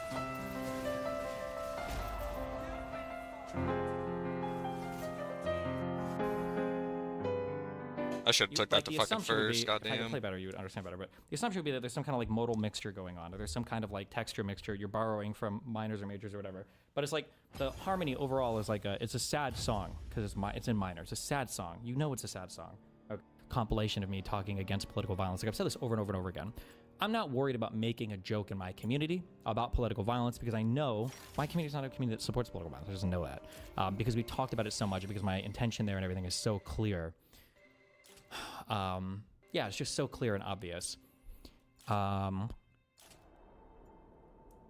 for instance, so like for the misogyny stuff, where we have like 90% of my audience is men, so it's just because of the fact that so many of us are male, and because of the fact that the engagement that we have with women isn't always the best, those are jokes that I'm not generally as comfortable making, because I don't know the interpretation, I don't know the environment as well, or I'm not as confident to say that like, oh no, nobody in my community is misogynistic, right? That's a harder line to cross. Anti-Semitic stuff is way easier. I feel confident making a lot of anti-Semitic jokes. I don't think my community is anti-Semitic. It's not a thing I'm worried about, you know? I say all of this to say that it's very annoying that sometimes people will try to clip like one or two comments from mine and say like, oh, Destiny encourages political violence. No shot. It does not happen in my community. We have called it out constantly. And somebody actually emailed me this and pointed it out. I didn't even realize this. That screenshot that everybody is passing around to go after Hassan about the gun shooting thing about political violence, that screenshot came from my subreddit. The guy that made that screenshot emailed me and he said, hey, everybody's passing around. This was literally your sub that called it out. Or for misinformation, do you remember when Hassan was saying this guy in Destiny's community was spreading lies about my chat? The only reason Hassan knew that was because it was my community that figured out that the guy faked a screenshot, right? We figured it out in our own community. We were like, hey, fuck you, and then we banned the dude. Yeah, I only say that because I take like a pretty comprehensive view on political discourse and like responsibility for communities and say, hey, we shouldn't believe this. But then on the other side, they do the exact opposite thing where they will never say the thing, but like the natural and inevitable conclusion will be violence, right? So when Charlie Kirk is saying things like these people should all be tried, and hung for treason, or we're in a battle of good versus evil and these people want to take your kids from you, or these people want to, whatever shit. It's like, okay, bro, like, you're not telling people to go and commit violence, but like, that's where you're leading them. Like, it's the only logical place. And then they act dumb over it. Yeah, fuck. I don't remember why somebody said something in chat that encouraged me to bring this up, but it's annoying that when people try to say like, oh, doesn't this guy encourage political violence? No, nobody that watches my shit is ever coming away thinking that like, oh yeah, like we're going to do, we're going to all go do some political violence. Like, it's just not what my community does. And the only way you can actually get that impression, because of the Vosh thing, the only way you can actually get that impression, thank you for bringing me back to that, is if you're listening to conservatives that are clipping my shit, for 30 seconds. The reason why I bring that up is because if you're in a community constantly and you say that like I'm pro-Nazi, I'm pro-genocide, I'm pro-Trump, I'm pro all these crazy things, and then you cover some of my stuff and you're like, oh, well, this was actually good, I guess. That's not enough. Like, people are saying like, oh, you have to build a Vosh bridge. I actually think that a Vosh bridge right now, I actually think it would be possible, because I think Vosh sees like the moment and realizes shit is fucked. But Vosh has spent so much time poisoning his community against me, the same way that Hassan does, that I have no desire there to even try to do that, because I know that the microsecond some other thing comes up, it's going to be a hard split again, and then I'm going to get backstabbed again. And it's like, why would I put myself in the same position for the 50 millionth time with somebody? So if anybody wants to ever like join with me in any way that, used to or has covered me negatively, I don't mean negatively, like, oh, here are the opinions of Destiny gives that I disagree with. I'm like saying like I'm transphobic or pro-fascist or secretly Republican. Remember, I'm supposed to become a Republican in when? For like 10 years? Destiny's about to, in 6 months, Destiny's going to announce that he's a hardcore Republican. In 6 months, Destiny's going to go conservative. Like, no, f that. I need to see like more proactive movement on the other side for people who, like, to genuinely think that I would ever work with them again. It's just like too much. It's too stupid. It would be nice, but it's not worth it. Sorry, somebody's not. Yeah, I think I saw somebody in chat say that there were a lot of people in Vosh's chat that thought I was legitimately right-wing. Like, a lot of people in these left-wing spaces have spent literally years at this point assassinating my political beliefs and character and everything. And it's like, again, if you want to disagree with me for some things, like, I have a lot of out there opinions. You can disagree with me on some things, it's fine. But they're just like characterizing me as like right-wing or Trump adjacent, like what Hassan does all the time. It's like, this is so stupid. Did you consider if YouTube demonetization happened because they saw they took my income tweet and thought they should act too? I have no idea. I thought that I think the nice thing about the Twitter tweet about the demonetization on Twitch, not demonetization, the ban on Twitch, is I think it shows you how unified all of the Republican platforms are, and it shows you how willing they are to play fast and loose with the truth as well, right? ABC and I'll say 2 other journalists reached out to me to try to confirm that story. Nobody on the conservative side tried to confirm any part of that. Nobody did. But you saw did Breitbart report on it. You saw Russia Today. You saw Fox News, their cable.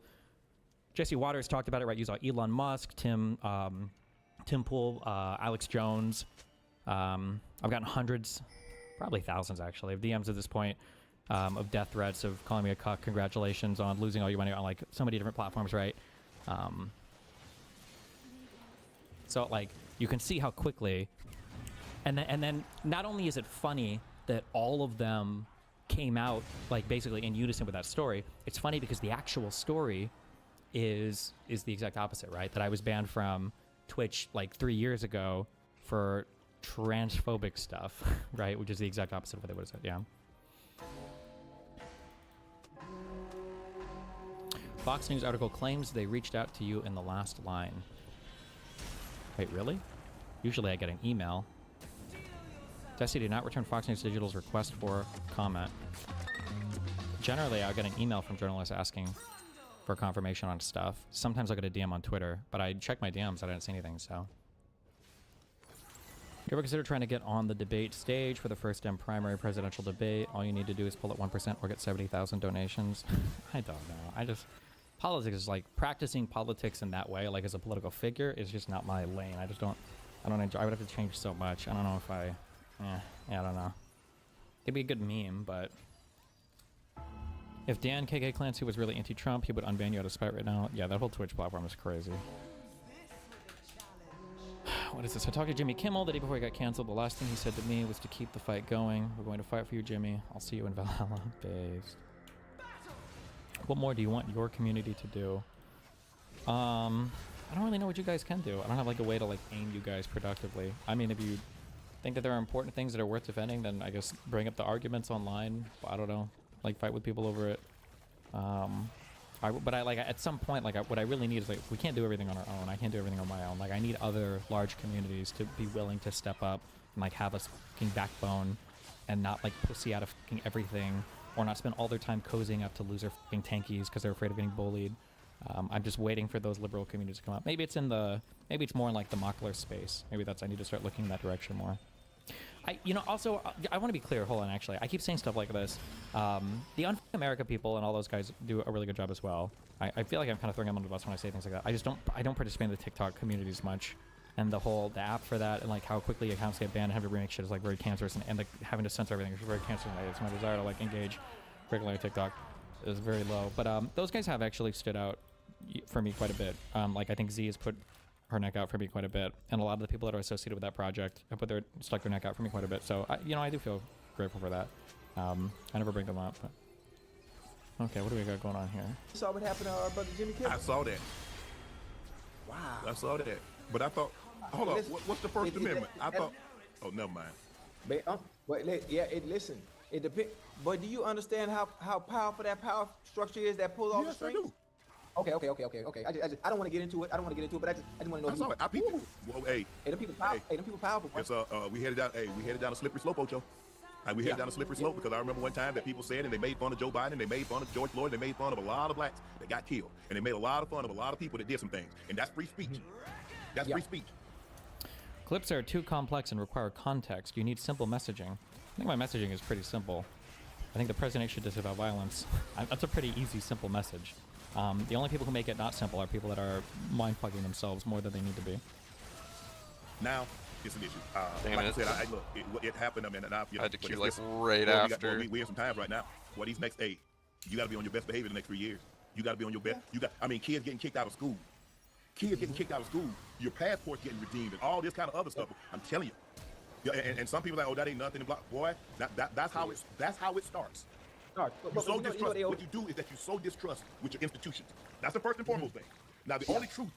Have you seen Drew, the retard Pavlov's response to you on Twitter? His mind is broken. His mind has always been broken. I think, is he Ukrainian or whatever? Like, the only reason you guys liked him is because I think he was like anti-Hassan or like pro-Ukraine or whatever. But like, he's always been a very unserious person. That's why I never wanted to do a lot with him in the past. That's why I never threw my lot in with him in the past. Yeah. Institutions. That's the first and foremost thing. Now, the only truth is I'm giving it to you. The only truth that you're going to be able to get is from Ocho and I. And then you sow distrust. And then I start carving away at certain freedoms that you enjoy. Okay.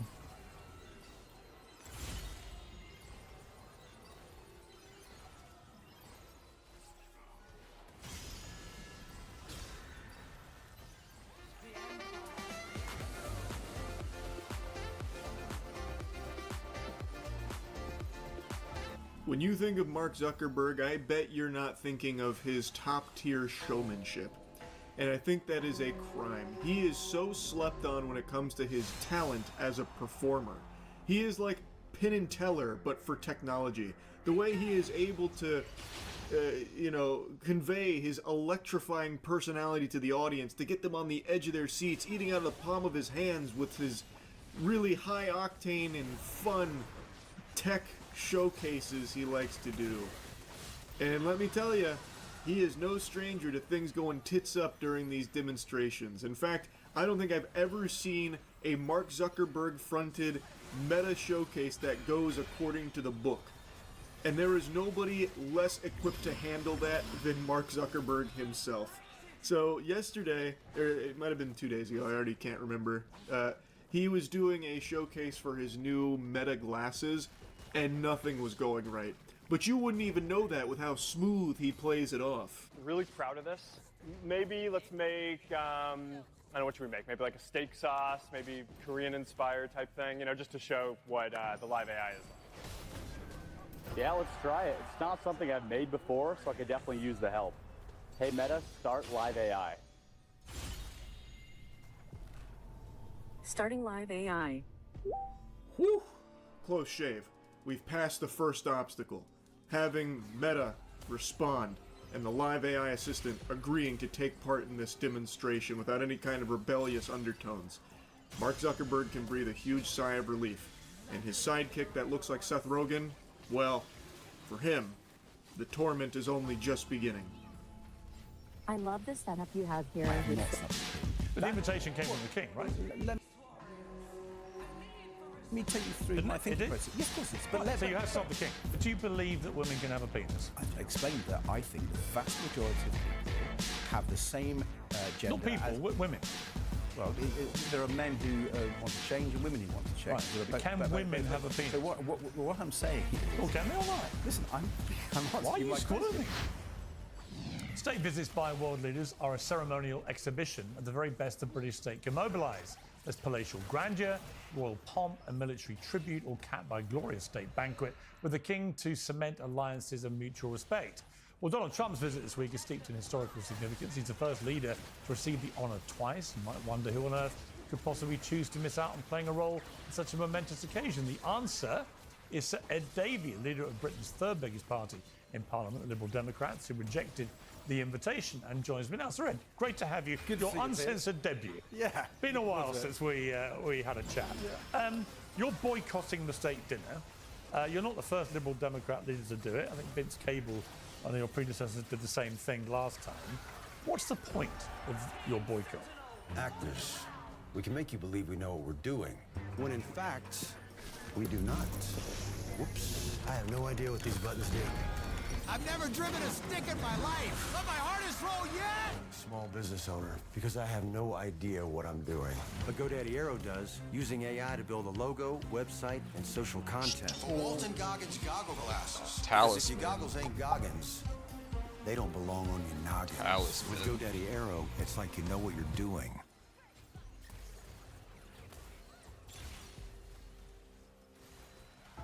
So we're challenging the standard of what comes standard with the next generation GMC Terrain Elevation. GM employees with a current eligible lease get this low mileage lease on this Terrain Elevation for $299 per month.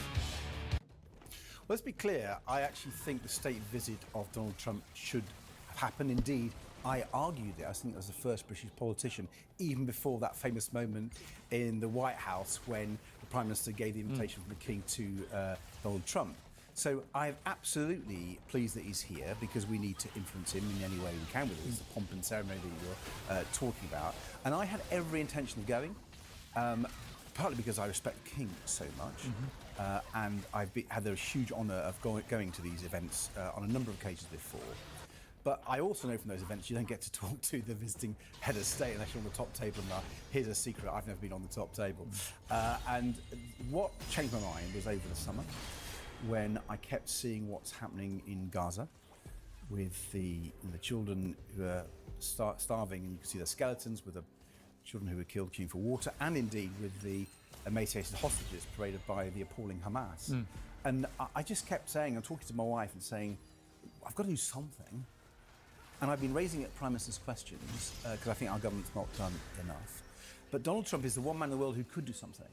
He could not only just ring up Netanyahu, but he could ring up the Qatari government and the other governments of the Gulf states and say, get Hamas to release hostages. Have you? Well, I'm not President of the United States. Have you rung them? Well, I'm not sure they take my call. I think you know that... well, you were at the state dinner for the Emir of Qatar, weren't you? Yeah, but they had... But no, it's actually quite different. And what's the difference? I'll tell you. And I've been to a number of state banquets. Because I believe engaging. As I said, I actually wanted him to... So why wouldn't you want to engage with the most powerful one? Well, as I said, you don't get to talk to them. The point so why go to the others? Well, because I support the King, right? And I respect the King very much. No, you don't support the King. No, I've written to him privately. I'm slightly struggling to follow your consistency. No, so you don't ever get to talk to them. Let me help you. But the only person you're not going to go to and you want to publicly boycott is the President of the United States, who, by your own admission, is the guy that can actually most affect change. Yeah, because I'm on your show. I don't think you'd have me on your show, or would have had me today, if I hadn't done that. And that's because I want to talk about his power. And he probably watches your show. You're probably one British show that he watches. And I think he, and indeed the wider public, and the pressure on this government is why I did this. He doesn't know who I am, right? I'm humble enough to know he's not thinking, oh, where's Ed Davey? No, but you have snubbed the King. No, I haven't. Well, who did the invitation come from? No, I've written to him privately. Who did it come from, the invitation? It came from the King. But and what did you say in your letter of rejection? As you know, it's a private matter if you correspond. But was it specific about Gaza? Yes. Okay. And has he replied? No, I wasn't expecting a reply. Listen, I think he knows, because I've been very privileged to have a number of one-to-ones with our monarch. First when he was Prince, and then now he's head of state. And I think he's someone who respects people's different views and is engaged in the politics. I don't expect him to say anything publicly on this, of course not. But I think he will respect my decision. And, you know, I respect him. But I do think the issue is this, Piers. Question. How do we get Donald Trump to do the right thing? I think you will agree. You may maybe disagree. Well, I can tell you, and I've known Donald Trump a long time. We've had ups and downs. We've fallen out. We've fallen back in. I've texted him with him this morning. Very cordial. I can tell you one thing.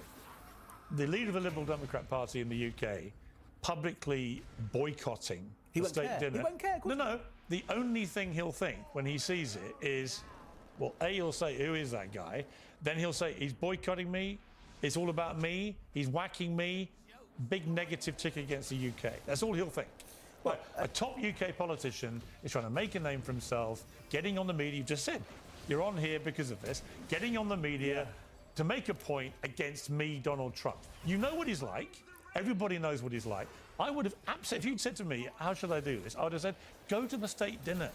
right? Engage with him and his team as much as you possibly can. You may not get to talk to Trump, but you can certainly talk to some of his team. Well, that's an interesting point. My experience of statement is certainly someone in my area doesn't get to even speak to the senior. I went to the state dinner in Qatar for Donald Trump, and I had a long chat with him, Elon Musk, Scott Bessent, the Emir of Qatar. I can go on. Special. I mean, you're very special. Not really. No, Everybody was. Everyone was having a chat. But you've already told me that you've been a big mate of his for years. I've never met him. And the point is not being on your programme, lovely though that is, Piers, it's great to be on your programme. Of course. But the issue is Gaza. And what I want to do is I didn't want him to come to this country and we talk about tariffs and 400 MR, what the fuck? And not know that British people, and I think there are very many, feel that he ought to act. I mean, I think what's happening in Gaza... What do you want him to do? I want him to pick up the phone to Netanyahu and I want to say, stop the attacks, get the food in, get a ceasefire. I also want him... I agree with you. Yeah. Well, I think most bright people would, that he should make that call. I think Netanyahu's abused the relationship that he's had with Trump, frankly, and in an outrageous way. But I also think Trump has the power to influence the Qataris and other Gulf states who have a lot of influence on Hamas. So he's uniquely placed in the world to talk to both sides, to get action on both sides. I don't disagree with any of that, and I don't disagree with what your view is of the current situation in Gaza. I'm just curious why, knowing how thin-skinned Donald Trump can be, why would you want headlines, you know, Sir Ed Davey, little Liberal Democrats, snubs the King and Trump? First of all, the King, by the way, the King, who, by the way, is currently battling cancer. So you've chosen a moment to snub the King when he's very sick, but he's still getting up there to go and do this. This is his And you're version of snubbing the Trump, King. And that's the only headline. I forgot he's such that's a gonna come out. royalist. And I don't think it's going to have anything like the effect you think it is. Well, weird. First of all, I'm humble enough to know that he doesn't know who I am, doesn't care, and the fact I've got Liberal and Democrat in the name of my party probably means he's not what he knows. I'm not one of him, right? So that's fair, fine. But I have to question you on snubbing the King. I have not snubbed the King. But the invitation came from the King, right?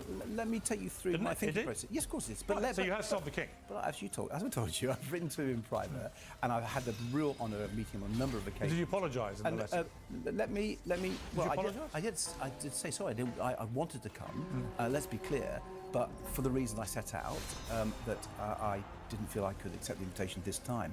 But here's the point. I really, really wrestled with this one because of my respect for King Charles III. I talked to my wife about it over the summer in detail. I prayed. I'm happy to be a Christian. I prayed about it because it was one of the more difficult decisions I've made. I don't rush to these sorts of decisions. It's not the way I do politics. I actually advocated for him to come, right? So quite different from, I think... But that's what I don't quite understand. Again, you're happy he's come. Yeah. You're happy that Keir Starmer arranged for him to have this state visit. That's all right. That's correct. You're happy with all That's this. all correct. Absolutely. But when he comes, you, Ed Davey, your contribution to the UK welcoming the most powerful man in the world with all the machinery, as all the pomp and ceremonies rolled out by the royal family. I've never seen the royals do this for anyone quite the way they've done it for Trump today. Your only contribution is to stick a massive two fingers up at it. Let me take you through the argument again, if I may. I know the argument, but that's how it's going to be portrayed. No, I've agreed with everything you've said, right? Everything you said about my permission, but this one thing. I know, having gone to a number of state banquets, that I wouldn't have had a talk with the president, where I wouldn't have talked to his senior entourage. I'd have had a nice time. It's lovely. I really enjoy them. But I'm saying that I don't want to go to that because I want a debate in this country, a debate with you, a debate in the other media that I've had. Can I throw a quizzical spanner into these words? You're bound to. In opposition, I remember Keir Starmer. The Chevy Equinox is more than an SUV. It's your safety check. And your weekend getaway. It's more than an SUV. It's your choice. Equinox or Equinox EV. Chevrolet. Together, let's drive. Your AI is only as smart as your prompt, and this makes every prompt 10 times smarter. This is all thanks to this prompt enhance button in Augment Code. With just one click, it'll take any vague prompt and use the context of your code base to enhance it. Now everyone is a pro prompt engineer. 2018, Trump does not understand the words humanity and dignity. David Lammy, who is, obviously was Foreign Secretary very recently, wrote in 2017, I will be on the streets protesting racist and KKK neo-Nazi sympathizer Trump. Yvette Cooper, our new foreign secretary, said on X in 2019, so appalled Theresa May has given this man a red-carpeted platform to do this. Doesn't help Britain to be lavishing pomp on a president so determined to be divisive, childish and destructive. Now, last time I checked, Keir Starmer, David Lammy and Yvette Cooper have been competing in a sycophancy competition that we're now looking at, grasping the evil man's hand and doing the complete opposite. I mean, last night, Yvette Cooper, look at this. I mean, 11 seconds with Yvette Cooper, fawning like Baldrick. I mean, it was one of the most excruciating things I think I've ever watched. Watch. I mean, it goes on. Watch. Count. This is the Yvette Cooper who said, I'm appalled Theresa May has given this man a red-carpeted platform, etc., etc. So my cynical part of me says, all very well, Sarek, because you're not in power.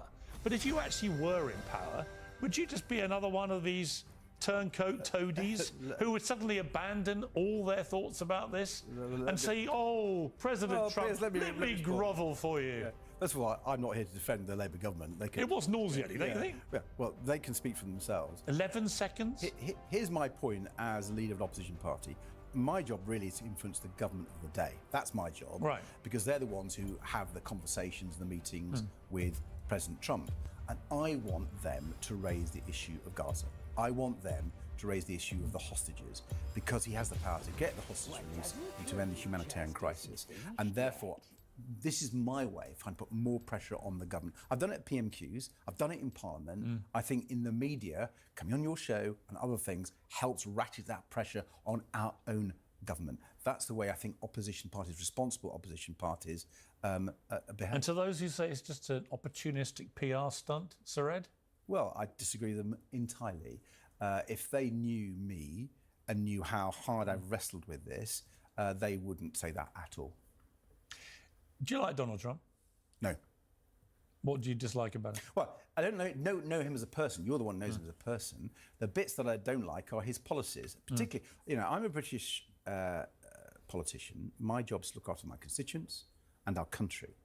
Which policy don't you like? Well, there are three major ones. Well, let me just throw some at you. Tariffs. He believes in strong... Well, hang on. Tariffs. Okay, but strong... I'm giving you one. Tariffs. Hang on. I'm also giving Ukraine. Let me give you I'm also giving Gaza. I've got you three major issues. You can give me others. I actually like an American president who wants to forge peace, not war, personally. But let me ask you, do you agree with strengthening... Do you agree with strengthening a border?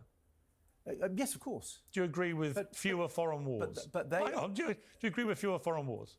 I've opposed wars in the past, absolutely. Yeah. So you basically agree with them on some big stuff. Did you agree on the Iraq war, by the way? Because I opposed the Iraq war. Yeah, I opposed it. Well, but I'm glad we agreed on that one. Absolutely. So I'm not being inconsistent at all. What I do disagree, as a British politician looking after people who vote for me, is a President of the United States who, unlike any of his predecessors, Republican or Democrat, has put tariffs on our country and hit our country economically. Surely, Piers, it's my right to speak and my duty 100%. to speak up for my country. Of course. So that's why I don't like him. What do you feel? What do you feel about the issue of trans women in women's sport? Because he's banned it. Yeah, I think it's up to the sporting bodies. What do you feel personally? Yeah, I think it's up to the sporting bodies. Would you agree with it? Well, I mean, I can imagine some sports where it's very, very difficult. Can you imagine a sport where it isn't difficult? Chess. That's not a sport. Well, it's a board game. Well, can you imagine an Olympic sport? Well, let me ask you. But I will leave. This is my answer to you. What's your answer? I will leave it to the sporting bodies to make the decision. I think politicians who get involved in all that sort of stuff are arrogant. Frankly. Well, in May 2023, you told LBC that women quite clearly can have a penis. Well, actually, I didn't say that. What did you say? I was responding to a question. What I actually said was that the vast majority of people identify with the same gender they had at birth, but there are a few who don't. And for over do you believe, for the record, do you believe women can have a penis? For over 20 years, we've had a Gender Recognition Act which has said that people who want to change their gender can do so. And that's been cross-party. And I think this is a difficult issue. No, one of the problems... It's actually not that difficult. I think there's a lot of toxicity I'm sure there is, but do you believe that women can have a penis? I explained that I think the vast majority of people have the same gender... Not people, women. Well, there are men who want to change and women who want to change. Right. Can women have a penis? So what I'm saying is... Well, can they or not? Listen, I'm answering Why are you my squirming? question. I'm not squirming at all. I'm giving you the answer that I actually gave on LBC. And the answer I gave on LBC was this, that if you have a different view of your gender from your biological sex at birth, then the Gender Recognition Act gives you that right. But the vast majority of people, as you know, Piers, have the same gender. But I don't think I don't believe that any women can have a penis. You seem to think that some can. Well, I go back to what the law says. The law is really clear. It's one of the reasons why when the Supreme Court made its ruling, which some people didn't like, I said we accept that ruling. So you now accept women can't have a penis? I accept the ruling of the Supreme Court really clearly. I expect that... So do you understand, notwithstanding what you feel about Trump, do you understand people watch this kind of exchange and they go, what is he talking about? And they understand I'm talking about the law. And Trump just goes, actually, men are men, women are women, and you know what? No more trans athletes in women's sport. That's it. And they think, if you were running the country, what would you do, Ed Davey? See, I don't think politicians should get involved in something. You do get involved in it. Well, listen, I think there should be debates on the laws. And one of the things I've said after the Supreme Court ruling, which I've said, is because of some of the issues that are raised in that, because it actually says transgender people's rights should be protected. I've read the 80-page ruling of the Supreme Court. Do women in your family agree with you that women can have a penis? Listen, people in my family agree with the law. And the law, whether it's Gender Recognition Act, the Equalities Act, or the Supreme Court's ruling on how those two acts relate together, my wife's a lawyer, and she believes in upholding the law. Have you ever met a woman with a penis? No. But there we go. But what does that tell you? But the point I'm making is, as a legislator who makes my only point to you for doing this, I'm not trying to got you. It's just I just feel like this whole woke thing about particularly in the trans issue, and I support trans people's rights to fairness, equality, safety. So do I. I mean, we're in total agreement. 100%. But you have to start from a position of understanding biology and basic science, which is men are men, women are women. Women don't have penises. It's interesting you say that, because actually that's the answer I've given you. I've said you start with the biology. So why can't you just be bold enough to go, you know what? I've thought about my answers. Like Sakir. Sakir went from saying the same kind of stuff as you, then he went to 99% of women don't have penises, and eventually he agreed none of them do. You seem to be still hesitant on the exact percentage of women who have penises. Quite the contrary. What I'm telling you. What percentage do you think do? What I'm telling you is the law of our country, and I uphold the law of our country. It's one of the reasons why some people didn't like. But the law of the country is now that men are men and women are women. The law of the country, what the Supreme Court says on the basis of the Equalities Act and the Gender Recognition Act. And having read their ruling, I think we should stick to their ruling. So what does that mean, though? But it does actually leave a number of issues which the regulators are going to put right. I've actually said that we should have a full debate about this in Parliament, because the Supreme Court... But what's the debate, Ed? Well, in how you make sure that the transgender people and people...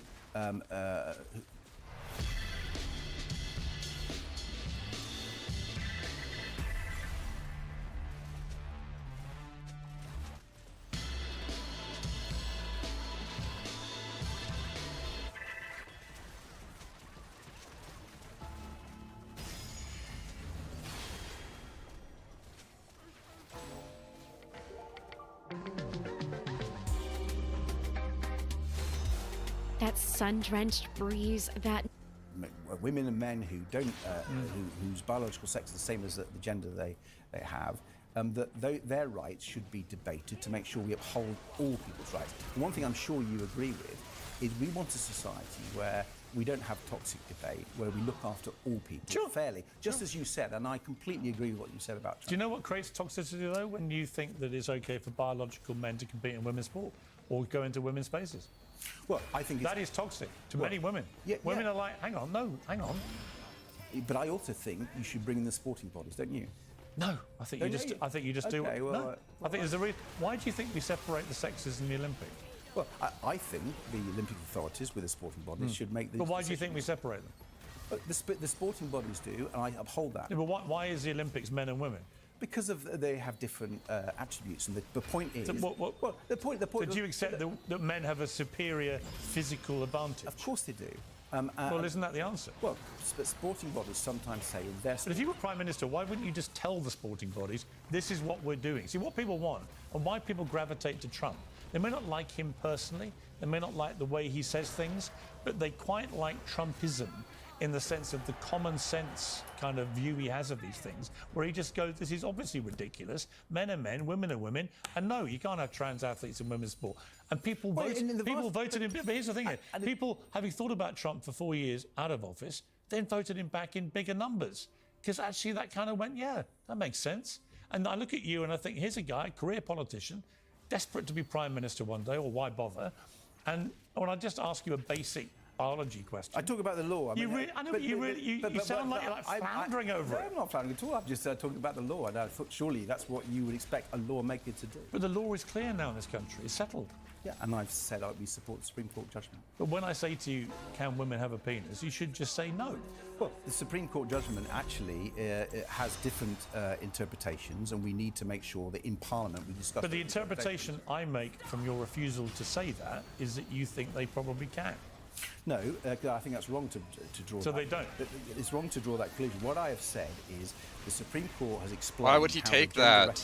Why would he take that? Together. Why? And I think that's why. Right. But as I'm sure you also accept, because of your support for transgender rights, which I applaud you for. Thank you. That we should have that debate in Parliament. So can they? Have the debate in Parliament. No, have a penis. Can women have a penis? Last chance. I want them to have last chance to answer. Well, I think I've answered. I think your viewers will see I've answered. I don't think the viewers have got a clue what you think. Well, let's see. We'll see. We'll have a poll. Hey, David, good to see you. Lovely to see you. Come back soon.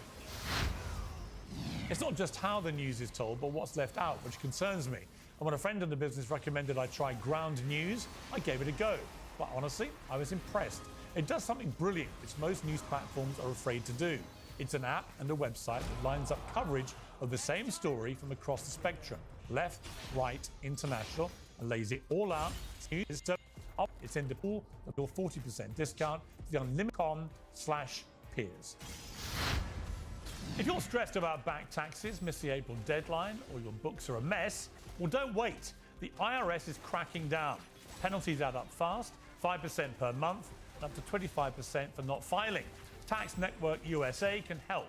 They've assisted thousands of Americans, from employees to business owners and people who haven't filed for years. They have direct access to powerful IRS programs and expert negotiators on your side. Tax Network USA knows how to win. You'll get a free consultation, and they may even be able to reduce or eliminate what you owe. So don't wait for the next IRS letter. Call 800-958-1000 or visit tnusa.com/peers. That's tnusa.com/peers for expert help on your taxes. Well, joining me with an alternative view of this historic state visit are Ben Ferguson, the co-host of The Verdict with Ted Cruz, Winston Marshall, host of The Winston Marshall Show, Louise Mensch, former Conservative MP and Trump critic. Welcome to all of you. Ben Ferguson, let me start with you. This is a man who wants to be the next Prime Minister of the UK. What do you think? Oh, you're on mute, Ben. You're on mute. Skeleton-free man right there. That's what you just witnessed. The guy that's like, I don't believe in anything. Just elect me to something, and then we'll debate it in Parliament instead of giving you my opinion on it. I've seen squishy leaders before, Piers, but that's got to be the squishiest leader I've seen in 2025 in the UK. So congratulations, golf clap for that guy. Like, we debate if they have a penis or not. Like, I was waiting for you to ask him, like, would you make out with a chick that has a penis? Like, I don't know how much more you got to be blunt with a guy like that, but the idea that we have to wait till we get to Parliament to give you my opinion, isn't that what elections are supposed to be about? And this is the demise of the left, not just like in the U.S. where I am, all over the world. If you can't define what a woman is, and then you say when you're pressed on it, well, we have to have a debate. Well, I'm going to defer to the court system. What then? Why are you a politician?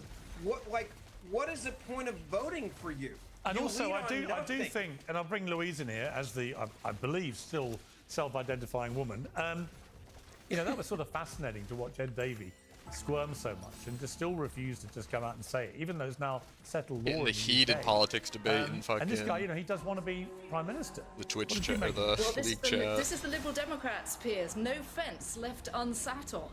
You gave him 5 minutes to answer a simple question. Do you believe it? I almost was sitting there going, for God's sakes, man, say that biological women can't and trans women can, if that's your position, but just tell the truth. Right. Of course, women do not have a penis and men don't have a womb, and I'm always struck by how close we are to Monty Python's Life of Brian, where some going, Stan can't have babies, but he can have the right to have babies.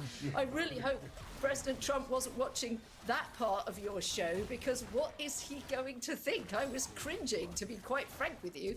Well, and also, I mean, Winston, when I was talking him through the U-turns that all the Labour government top people have done on Trump, I mean, it is quite entertaining because they've all trashed him for years in opposition, exactly as Ed Davey. Actually, he was a bit more circumspect about Trump, but they all do this in opposition. But the moment they get a whiff of power, actual power, the genuflecting knows no bounds. And I thought Yvette Cooper's 11-second hand clasping last night at Stansted Airport was really quite something. What should we make of this? Well, I mean, I make of it that none of these people had any principles and that we shouldn't actually take their word for anything. Although, I will say, I was a little pleased that they actually acted like adults finally when they came to power. And there's not much support for the Starmer government at the moment on many metrics or any, although it seems that maybe on his behaviour at the world stage he's been a little bit better. But I've got to talk about Sir Ed Davey. That was absolutely hilarious. And I think that why is it that we only hear about this guy, and indeed the Liberal Democrats, when he's making a total prat of himself on the national scale? He actually was dishonest with you. He said that he didn't say quite clearly women have penis, but Nick Ferrari on LBC did ask, so a woman have a penis. Well, actually, you know what? We've got the clip now, which I wish I'd had at the time because it was. I knew I could. I knew it was right. Let's play the clip. I think we need to manage this and think about it and debate it with a bit more maturity and a bit more compassion. Well, that's what Sir Keir Starmer once said to me, and he never did answer the question, can a woman have a penis? Well, I've just answered that question. They can. Listen, I've made it really clear that if people, the vast majority of people will have the same gender as their biological sex, but a small number won't. So a woman can have a penis? Well, quite clearly. Quite clearly. Yeah. Great. The new GoDaddy Arrow has AI marketing tools to help small businesses. I mean, literally, he literally said it and then sat here and had the brass neck to say, I never said it, which is the other great trait of politicians. You know, you really actually, the key thing in this whole situation is that he snubbed the king. He's not that he snubbed Trump, he snubbed the king. I agree. And that's the thing why this is so embarrassing and actually a little bit humiliating for him. There's another bit, a dig he made in your interview where he sort of implied that Trump was neither a liberal or a Democrat. I remind you and your listeners that this Ed Davey campaigned against Brexit, i.e. he campaigned for the EU to have more sovereignty over, or rather for Britain to have less sovereignty. And after Brexit, i.e. the nearly 10 years since, he has campaigned against the democratic will of the British people. So he had quite some gall there to accuse Trump of being neither liberal nor democratic. And I'd also like to point out his point about the tariffs. Now, it is the case that Trump has given Britain a very favourable deal in the tariffs. He gave us a deal before he hasn't even finished a deal with the Europeans yet, the EU yet, and he gave us a 10% deal, which is far more preferable than nations around the world. And if Ed Davey took the care to understand why Trump was putting in the tariffs, the whole objective was to help the working people of America, to reindustrialize America, to bring onshore back jobs. He might understand that the same problems we have in Britain. The same problems we have in Britain. There are working people in Britain that over the last 40, 50 years have had their jobs taken away from. We've offshored a lot of manufacturing, a lot of jobs. If he understood that, he might actually think that such a policy might be suitable here. You know, it's interesting, Louise. I mean, I think you're not in favour of Trump getting all the pomp ceremony of a second state visit. Is that right? Not at all. That is completely wrong. I'm a dual citizen. I've got two hats on here. As an American, I find it frankly offensive that Ed Davey thinks he can tell us who we elect as a sovereign choice. And let me say that I voted for Kamala Harris. I am not a Trump supporter. I'm not trying to rewrite history here. But really, that's a sovereign choice of the American people. Keep your nose out of our business, Mr. Liberal Democrat. As a British citizen, I am ashamed and embarrassed that the leader of one of our still major parties thinks it's a good idea to boycott the President of the United States. This is a state visit. He has his presidential head of state hat on. It is rude. I don't agree with you that the important thing is that he's snubbing the king. The king will get over it, quite frankly. I think the important thing here is that he's snubbing President Trump on a visit which is very, very important to the UK for the reasons that your other guest just gave. The king exercised soft power so well when he wrote to President Trump and continued that correspondence while President Trump was out of office. That was a massive exercise of soft power, which has paid huge dividends for the United Kingdom. And if President Trump is watching, you are so welcome here, Mr. President. And I would say that about any president of the United States. If people could just wind their neck in and keep their toys inside the pram, that would be great. In terms of Yvette Cooper, I think you're a little harsh. Look, time, great healer, lousy beautician. Like J.D. Vance, she's really got to understand that she is in government now, that she's changed her opinion, and what we don't need is British politicians insulting the President of the United States. Well, I agree. I don't disagree. It was the scale of the sycophancy, the 11-second hand clasping and slight genuflecting. Ben, and my apologies for misrepresenting at the start there, Louise. I thought you were going to be critical, but you weren't. Ben, let me say, you know what's interesting, Ben, about the Trump Day visit? Very few protests. I mean, literally just a handful of people running around with silly placards, right? Last time, mayhem, when he came in the first term. So I think there's a definite change of attitude towards Trump in the UK. Interestingly, The Economist magazine came out this week and said that whilst UK people generally don't like Trump personally very much, they are gravitating more and more to Trumpism. And that's why I went through some of the issues with Ed Davey. 36% of Britons actually think that Trumpism, cancelled my own his fucking the way he sees the world. Meditate. They agree with it, which is significantly higher than the number who like him personally. He has to beat the fuck out of him. And this goes to my it's a level 3 general KO. belief. You don't have to like Trump personally. Come on, bud. To like what I believe in you. Look, I think now Please. he's also a very different man than he was Not in like 16. this. You were around him in 16, so was I.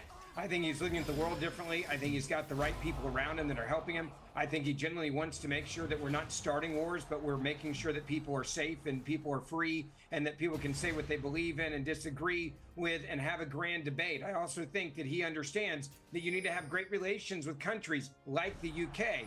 I go back to your guest a moment ago, and look, real leaders show up and they lead. Fake leaders try to make a moment that they should be in the room, a moment about themselves, and try to raise their name ID. He did that, but I'll make a prediction here. He will not be the man who leads the UK moving forward if this is all he has to offer, because great leaders understand that if you want to be Pretty in the room worthless. It's with not other bad for great us. We do leaders pretty much to all get deals AD. done that are great for your country, and you show up for work. You don't run away from work.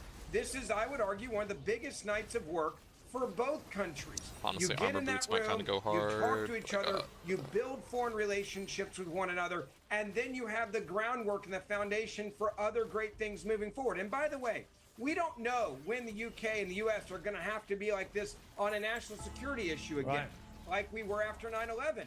The leaders in that room, they're the ones that can trust each other. And the ones that aren't there, they're putting their national security at risk as well. So be a Yahoo. But great leaders show up, whether you're a liberal or a conservative, when things need to get done. And tariffs right now, this is the most important thing, I think, in the UK. It's also extremely important in the US. Why would you not want to be in that game?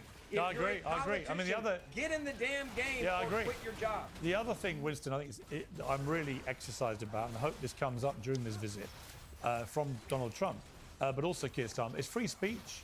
It seems to me... Y'all got a problem in the UK right now. Well, there's a problem in America too, Ben, with respect. Sure. You just had Charlie Kirk murdered Dear friend of mine for murdered. his speech, right? We had a comedian arrested by armed police for cracking jokes on social media. That was appalling. But what happened to Charlie Kirk is immeasurably more appalling. And Winston, it goes to the heart of what a democracy is. You know, you either believe a democracy is based on a bedrock of freedom of speech and freedom of expression in particular, or you don't. And it seems to me people they've lost that ability to understand what free speech actually is. Well, the famous example here, I think, is you're referring to Attorney General Pam Bondi, who said over the last couple of days that there's free speech and there's hate speech. Now, I will note that almost everyone on the American right has come out and criticized Bondi for that comment. She walked it back on social media as well. Yeah. She did. Trump himself gave a pretty woolly response, actually. I didn't think it was a very good one, but it might be that he didn't land either way. Her talking about hate speeches is exactly why Britain is in the mess that it is. We have had so basically 60 years of hate speech laws accreting, which have culminated, as you say, of Graham Linehan arrested upon arrival for 3 jokes that he posted on X. I would say generally the Trump administration have been better on free speech in Britain's free speech woes than our own government. And not only has J.D. Vance called out those who have been arrested in Britain for silent prayer, but they sent a secret delegation. The Telegraph reported on this. They sent a secret delegation to Britain to investigate the silent prayer issue that we've had. You remember at the various meetings, Trump's, it wasn't a state visit, it was a holiday visit up to Scotland about 2 months ago. Again, that came up. It came up when Bev Turner of GB News was on the Air Force One return flight. They had a conversation that came out about Lucy Connolly, the woman who was sentenced to 31 months for tweets after the 2024 riots. It does seem that the Americans understand Britain and Europe's free speech issue better than we do here. Oh, that this whole issue of free speech. No shot. Chevy makes America's most dependable trucks. Because in a Chevy truck, it's incredibly important, isn't it? Yes, it is. Absolutely. Look, as I've said before, Charlie Kirk, obviously I did not agree with his views, but nothing bad should have happened to him. And it is so sad that when he was killed, he was there under the slogan, "Change my mind." He was advocating for debate, and that is what is so important. And Trump is, to be fair to him, a real champion of free speech. And hopefully he can influence us in a good way during this state visit. I'm sure that he will bring it up, and he'd be right to do so. Nigel Farage is right to bring this up in the United States. We always used to have free speech in this country. We should not have laws that criminalize hate speech. If I were in government, I would repeal them. They have been nothing but trouble. We have the armed police arresting a comedian, Graham Linehan, for jokes, by the way, about trans issues, and taking him off a plane with guns drawn, and yet we cannot get the cops to come round and police shoplifting, which is an all-time high in the United Kingdom. We're talking about political speech. Yes. That's the problem. That's right. Is the political speech. Tweets These laws have been abused. Right. And this is where I think the president... Tweets are worse than theft, apparently, according to this government and according to the Metropolitan Police. That has to change. And what we really need is a wholesale reform of the law. We need to get rid of the law that criminalizes hate speech. In the United States, racism, although bad and condemned, is very specifically protected by the First Amendment. If you want to be an idiot, go ahead and be an idiot. Unless you are inciting violence... That's right. Unless you're inciting violence, inciting murder, that's not covered. Apart from that, all speech ought to be legal, and then let your ideas condemn you. And by the way, that doesn't mean you're not accountable for what you say.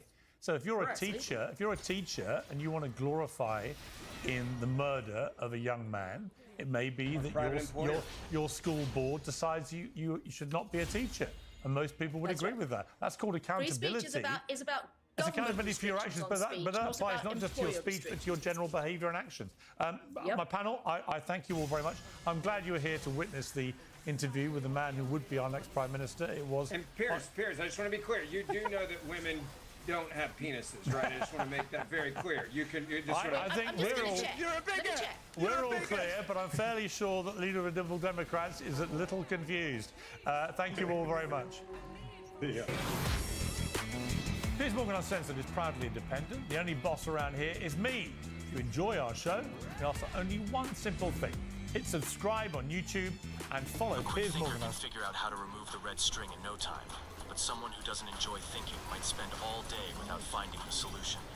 This little puzzle is a classic test of a child's intelligence. Most people naturally try to follow the circular path with the string, but they get stuck at the small ring near the exit. A more creative approach might involve pushing the string through the ring's center and pulling, but the beads at the end block the way again. Yeah. So, how do you get the string out? This puzzle tests your ability to think outside the box and adjust quickly. Watch carefully. When the string reaches here, switch direction and move upward under the small ring. Oh. Pinch the string and pass it through the gap at the bottom, then circle it around the loop. Now the string slips right out. Isn't that clever? How about a round of applause?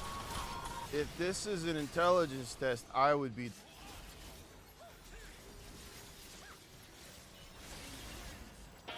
Mom jeans. She passed them down to you. But who passed them to her? Let Ancestry help you piece together your story. Feels like with a it's been family a- history membership and detailed A quick thinker can figure out how to lips right out. Isn't that clever? How about a round of applause?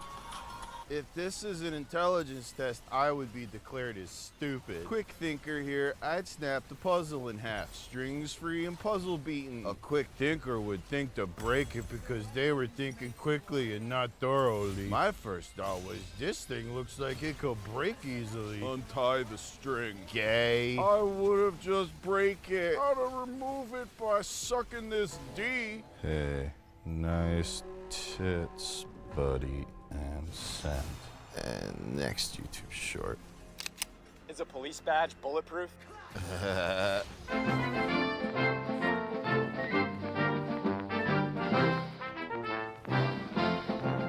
Yo, dudes, what's up? It's your boy Internet Comment Eric, and today we're on YouTube Shorts, just getting dumb. You know what I'm talking about. You don't need to do that because you're just holding the position. Yeah, I remember this scene. It's from a movie. Oh, yeah. That was close. Okay, what else? Come on, get a strike. Yes! He got a strike. I don't know this guy. Hey, maybe next time you could throw that thing up my asshole and see if it ever comes back out. And post. How much for the fish? Could I get 30 orders of fish? What? It's for homeless people, dude. Oh, fuck you. Yeah. That's amazing. I'm just on my lunch break. I'd love to pay for it if you don't mind. All 30? Yeah, let's do it. Yo, this guy can go fuck himself. Hey, so actually, I work for an electric wheel drill company right down the street. Yep. How about we toss the food in there and we go hand them out in that? All right. There you go. Enjoy it, bro. God bless you. Hey, how come when I go to Home Depot and buy 800 hammers and say it's for homeless people, I get in trouble, but this guy can buy them fish and it's all good? And post. I don't know how many people know this. Often it's mind-blowing when you learn that some infinities are bigger than others. Oh, yeah, Oh, wait, what's going on in the bottom? What's that guy making? Oh, he put a brush on a screwdriver. Now he's making a little thing to hang things. Okay, how about a billion? Well, it's a billion and one. The annoying kid always added one to it. Okay, how about infinity? Well, infinity and one. Turns out infinity and one and infinity are the same number. Oh, man, this guy on the bottom, I bet his wife is so happy to have so much cool shit all around the house. Then there are more transcendental numbers than there are irrational numbers. What's a transcendental number? I'm really glad all this stuff is on the bottom so that I can pay more attention to what the black cowboy's saying. That show up in mathematics. So magic do exist. Dude, all mathematics is magic to me. I watch y'all do algebra and it doesn't make sense to me. I've had tens of teachers and tens of smart-ass friends trying to teach me and I'm just incapable. Shit does not make sense. Y'all lost me at long division. Give me a calculator. Okay.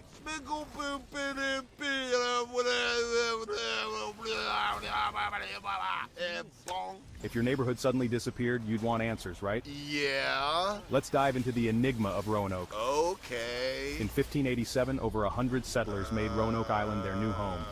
Just 3 years later, they vanished without a trace. No bodies, no clues, just the eerie word Croatoan carved into a tree. Was it a massacre? A secret escape? Or something even stranger? Historians are still baffled, and the mystery remains unsolved to this day. If your neighborhood suddenly disappeared, you'd want answers, right? Oh, it's over. Oh, sexy voice. I wish you did the audio book for Fourth Wing, that smut with the dragons where they fuck. Because right now it's a fucking woman, and blah. This man is truly a genius. Why? He used pliers and a drill to split a coin in half. Yeah, he did? Next, He prepared a special diamond-shaped mold by pressing clay into a cup. He placed shredded dollar bill pieces into it, covered them with epoxy resin, and added a drop of color. Why is this in the past tense? After attaching this diamond shape to the ring, his unique coin ring was complete. You know why it's unique? Yeah, exactly. What do you think of his skills? How would you rate his creativity out of... This man is truly a genius. How would I rate his creativity out of what?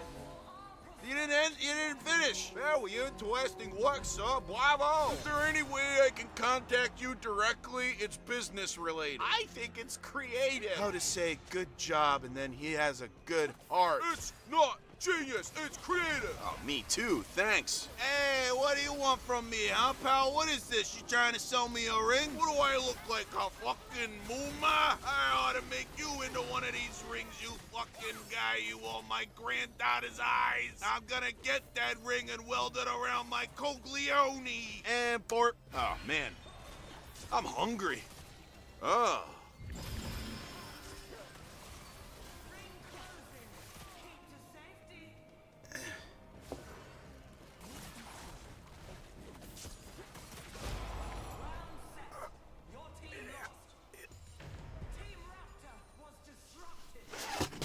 Aw, man. Whatever. Amanda Waller. What do you want? I want to know what you think you're doing. If you present a threat to the world, the Justice League will take you down. Oh, yeah, Cartoon Lords. Cartoon Lords watermark. This video is made by Cartoon Lords. Captain Adams on his way from Southern California. His top speed's under Mach 2. He'll never get there in time. Batman, you're going too fast. Cartoon Lords!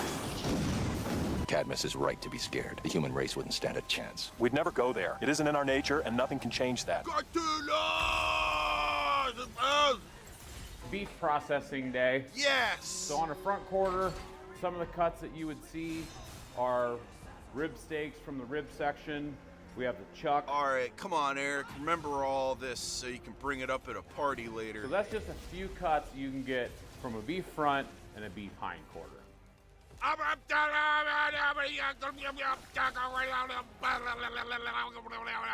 Post. ये ले मोटी भैंस, ये ले मोटी पैसे, ये भी ले, ये ले रेड कार, ये ले मोटी, अबे ये ले बड़ा वाला बंगला, आजा मोटी भैंस मेरे पास आजा। नहीं तेरे पास नहीं। ये ले मोटी भैंस। Hey, who's this guy on the bottom? ये ले मोटी पैसे, ये भी ले। Okay, let's check the comments. Mamá, miro una cosa más para que me lleve al diablo. Let's translate that. Mom, I look at one more thing to take me to hell. C. Junior. Civics. Shahal Medical's ancestry. D. No. B. You want? Thank you. Oh shit, I understood all that. This is my favorite ketamine video to watch on a loop while I'm paralyzed. And post. All right, what's next? All right, it's time for Mama's Twins, brought to you by Raycon. Ah, Mama's Twins. Cheers, brother. Brother, I'm so glad that we did not perish from the flu. As am I, brother. Now we can find Mother. Tell me, do you have a map? Of course, brother. You're the one who drew it. Ah, then let's see it, Couillon. You don't sound like brother.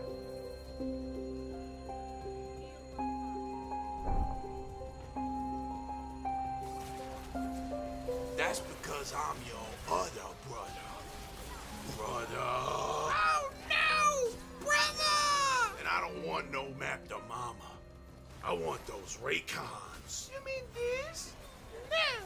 Brother left them to moi. Oh, I know them brand new Raycons, mon cher. They got that multi-point connectivity so you can connect two devices at once. And they got that quick charge feature with 10 minutes of charge and give you up to 90 minutes of battery life. Brother.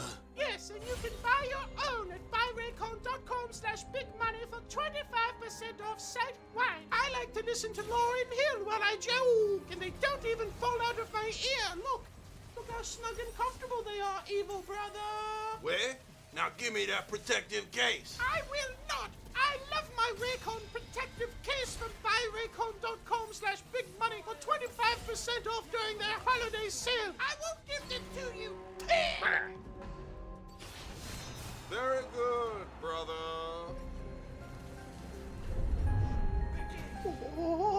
That's right, brother. It was me the entire time. Oh, why would you do that, brother? I wanted to see if you would give away the Raycons I gave you, brother. The ones I got from buyraycon.com/bigmoney for 25% off site-wide. Oh, but I didn't know. I know, brother. And as a prize, I want to give you this. Some more brand new Raycons. Here, brother. Oh, thank you, brother. They're the exact same color, brother. Now you have 2 pairs of Raycons with seamless Bluetooth pairing, active noise cancellation, and 3 sound profiles. Oh, what a wonderful gift, brother. Just in time for the holiday season. Yes, brother. Now hand me my map. Okay, here you go, brother. Thank you, brother.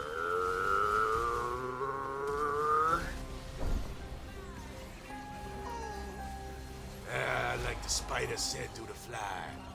You in my trap, Franjean. What? I didn't want them Raycons, I wanted the mama map. I already got my own.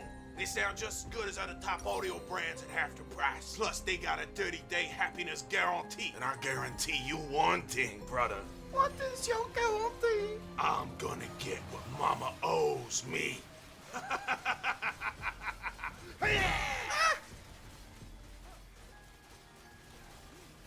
All right, that's it from Mama's Twins. Thank you, buyraycon.com/bigmoney for sponsoring Mama's Twins. Up to 25% off site-wide. Get your orders in by December 15th for holiday delivery.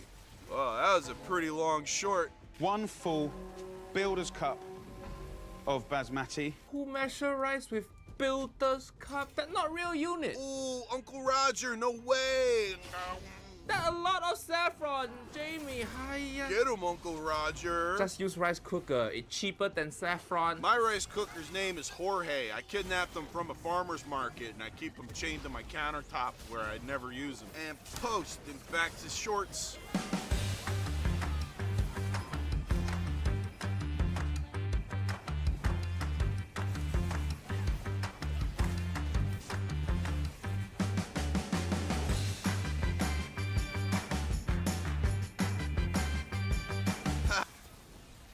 A while since the last time I covered a good old-fashioned Walmart weirdo, and I got quite a specimen for you today. It's a gentle sir who's going ballistic because, as I understand it, he was upset that there wasn't 3 managers in his section to complain to. I guess he really wanted to, like, run the gauntlet, like, wagging his finger at a manager. Customer's always right. You should know that, or something. Like he's going like a sports player coming out of the tunnel giving everyone high fives. He wanted to go through and just give a bunch of fucking complaints to a ton of Walmart managers, I guess. And since they weren't there, he instead took his anger out on one of the employees. And apparently, the woman that was filming tried to interject to get him to calm down, which only fanned his flames of anger even more. You want to call me a dumb bitch again? Dumb bitch? Fuck you. I'm recording him for... Let me tell you what I've accomplished. Do you have a son? I don't have any children. I haven't found a capable mate. Oh, that makes a lot of It sense. sure as hell does make a lot of sense. That makes... Turned into like a pseudo-therapy session there for a moment. This guy just came over and just trauma dumped briefly. So she asked, do you have a son? I imagine she was going to ask, do you teach him to treat people this way? But he immediately took that question on the chin saying, no, I haven't found a capable mate. So he's like, he comes over here, yeah, I'm mateless, what about it? No mates? Is what it is, I guess. And then he even says like, yeah, it does make a lot of sense actually why no woman would want to be around me. I get it. Yeah, you know what? That does sound about par for the course. I'm over here just fucking spitting and shitting in a Walmart because there's not enough managers for me to be yelling at. Also, just the sassy way he says it sounds like a child during a temper tantrum. No, I haven't found a capable mate. Oh man, it's pretty fucking pathetic. Anyway, though, he comes over after calling her a dumb bitch and then saying, fuck you. He marches over, he gets his phone out to start recording, which is a pretty common power move that dumb assholes like this try when they're getting, like, called out on something and then they try and, like, go into their defense mechanism of also recording, like, I can do it too, look at this. So now he's recording her because he deludes himself into thinking that people will be on his side if they have his perspective from his camera. So after blowing up on a Walmart employee and then calling this stranger a dumb bitch and then saying like, He hasn't found a capable mate. There's no woman on this planet capable of handling my seed. I'm a victim of my own masculinity. I'm too much of a man, and women can't handle it. But yeah, it makes a lot of sense why no woman wants to be around me. That I do get. Time to start recording now. Now it's time. I win. Here's my checkmate move. Tell me about your accomplishments today, ma'am. I can talk to him however I want. You don't even know what I was saying to him. You're standing up. To me. You're a large man. You involved yourself in something that's not your. It's not your business. It's my business to protect other No, it women. isn't. It's not. I wasn't abusing him. You have nothing. You have no idea what I was even saying to him. No, you just wanted to get involved. It's verbal abuse, and if I'm a woman and you're verbally abusing a woman, I will stand between you and them every time. And do what? Do you want to talk about it outside? And I'm going to stand between them. You want to go outside and talk about it, stupid? So here she's kind of laying the foundation for what led to all this. He was being rude to an employee, she stepped in, and then all of this started blowing up. And now Tough Guy here's like, so what are you going to do about it, huh? You want to take it outside? He must have analyzed the surrounding area, making sure there was no men nearby that might take him up on the challenge, no doubt. So now that he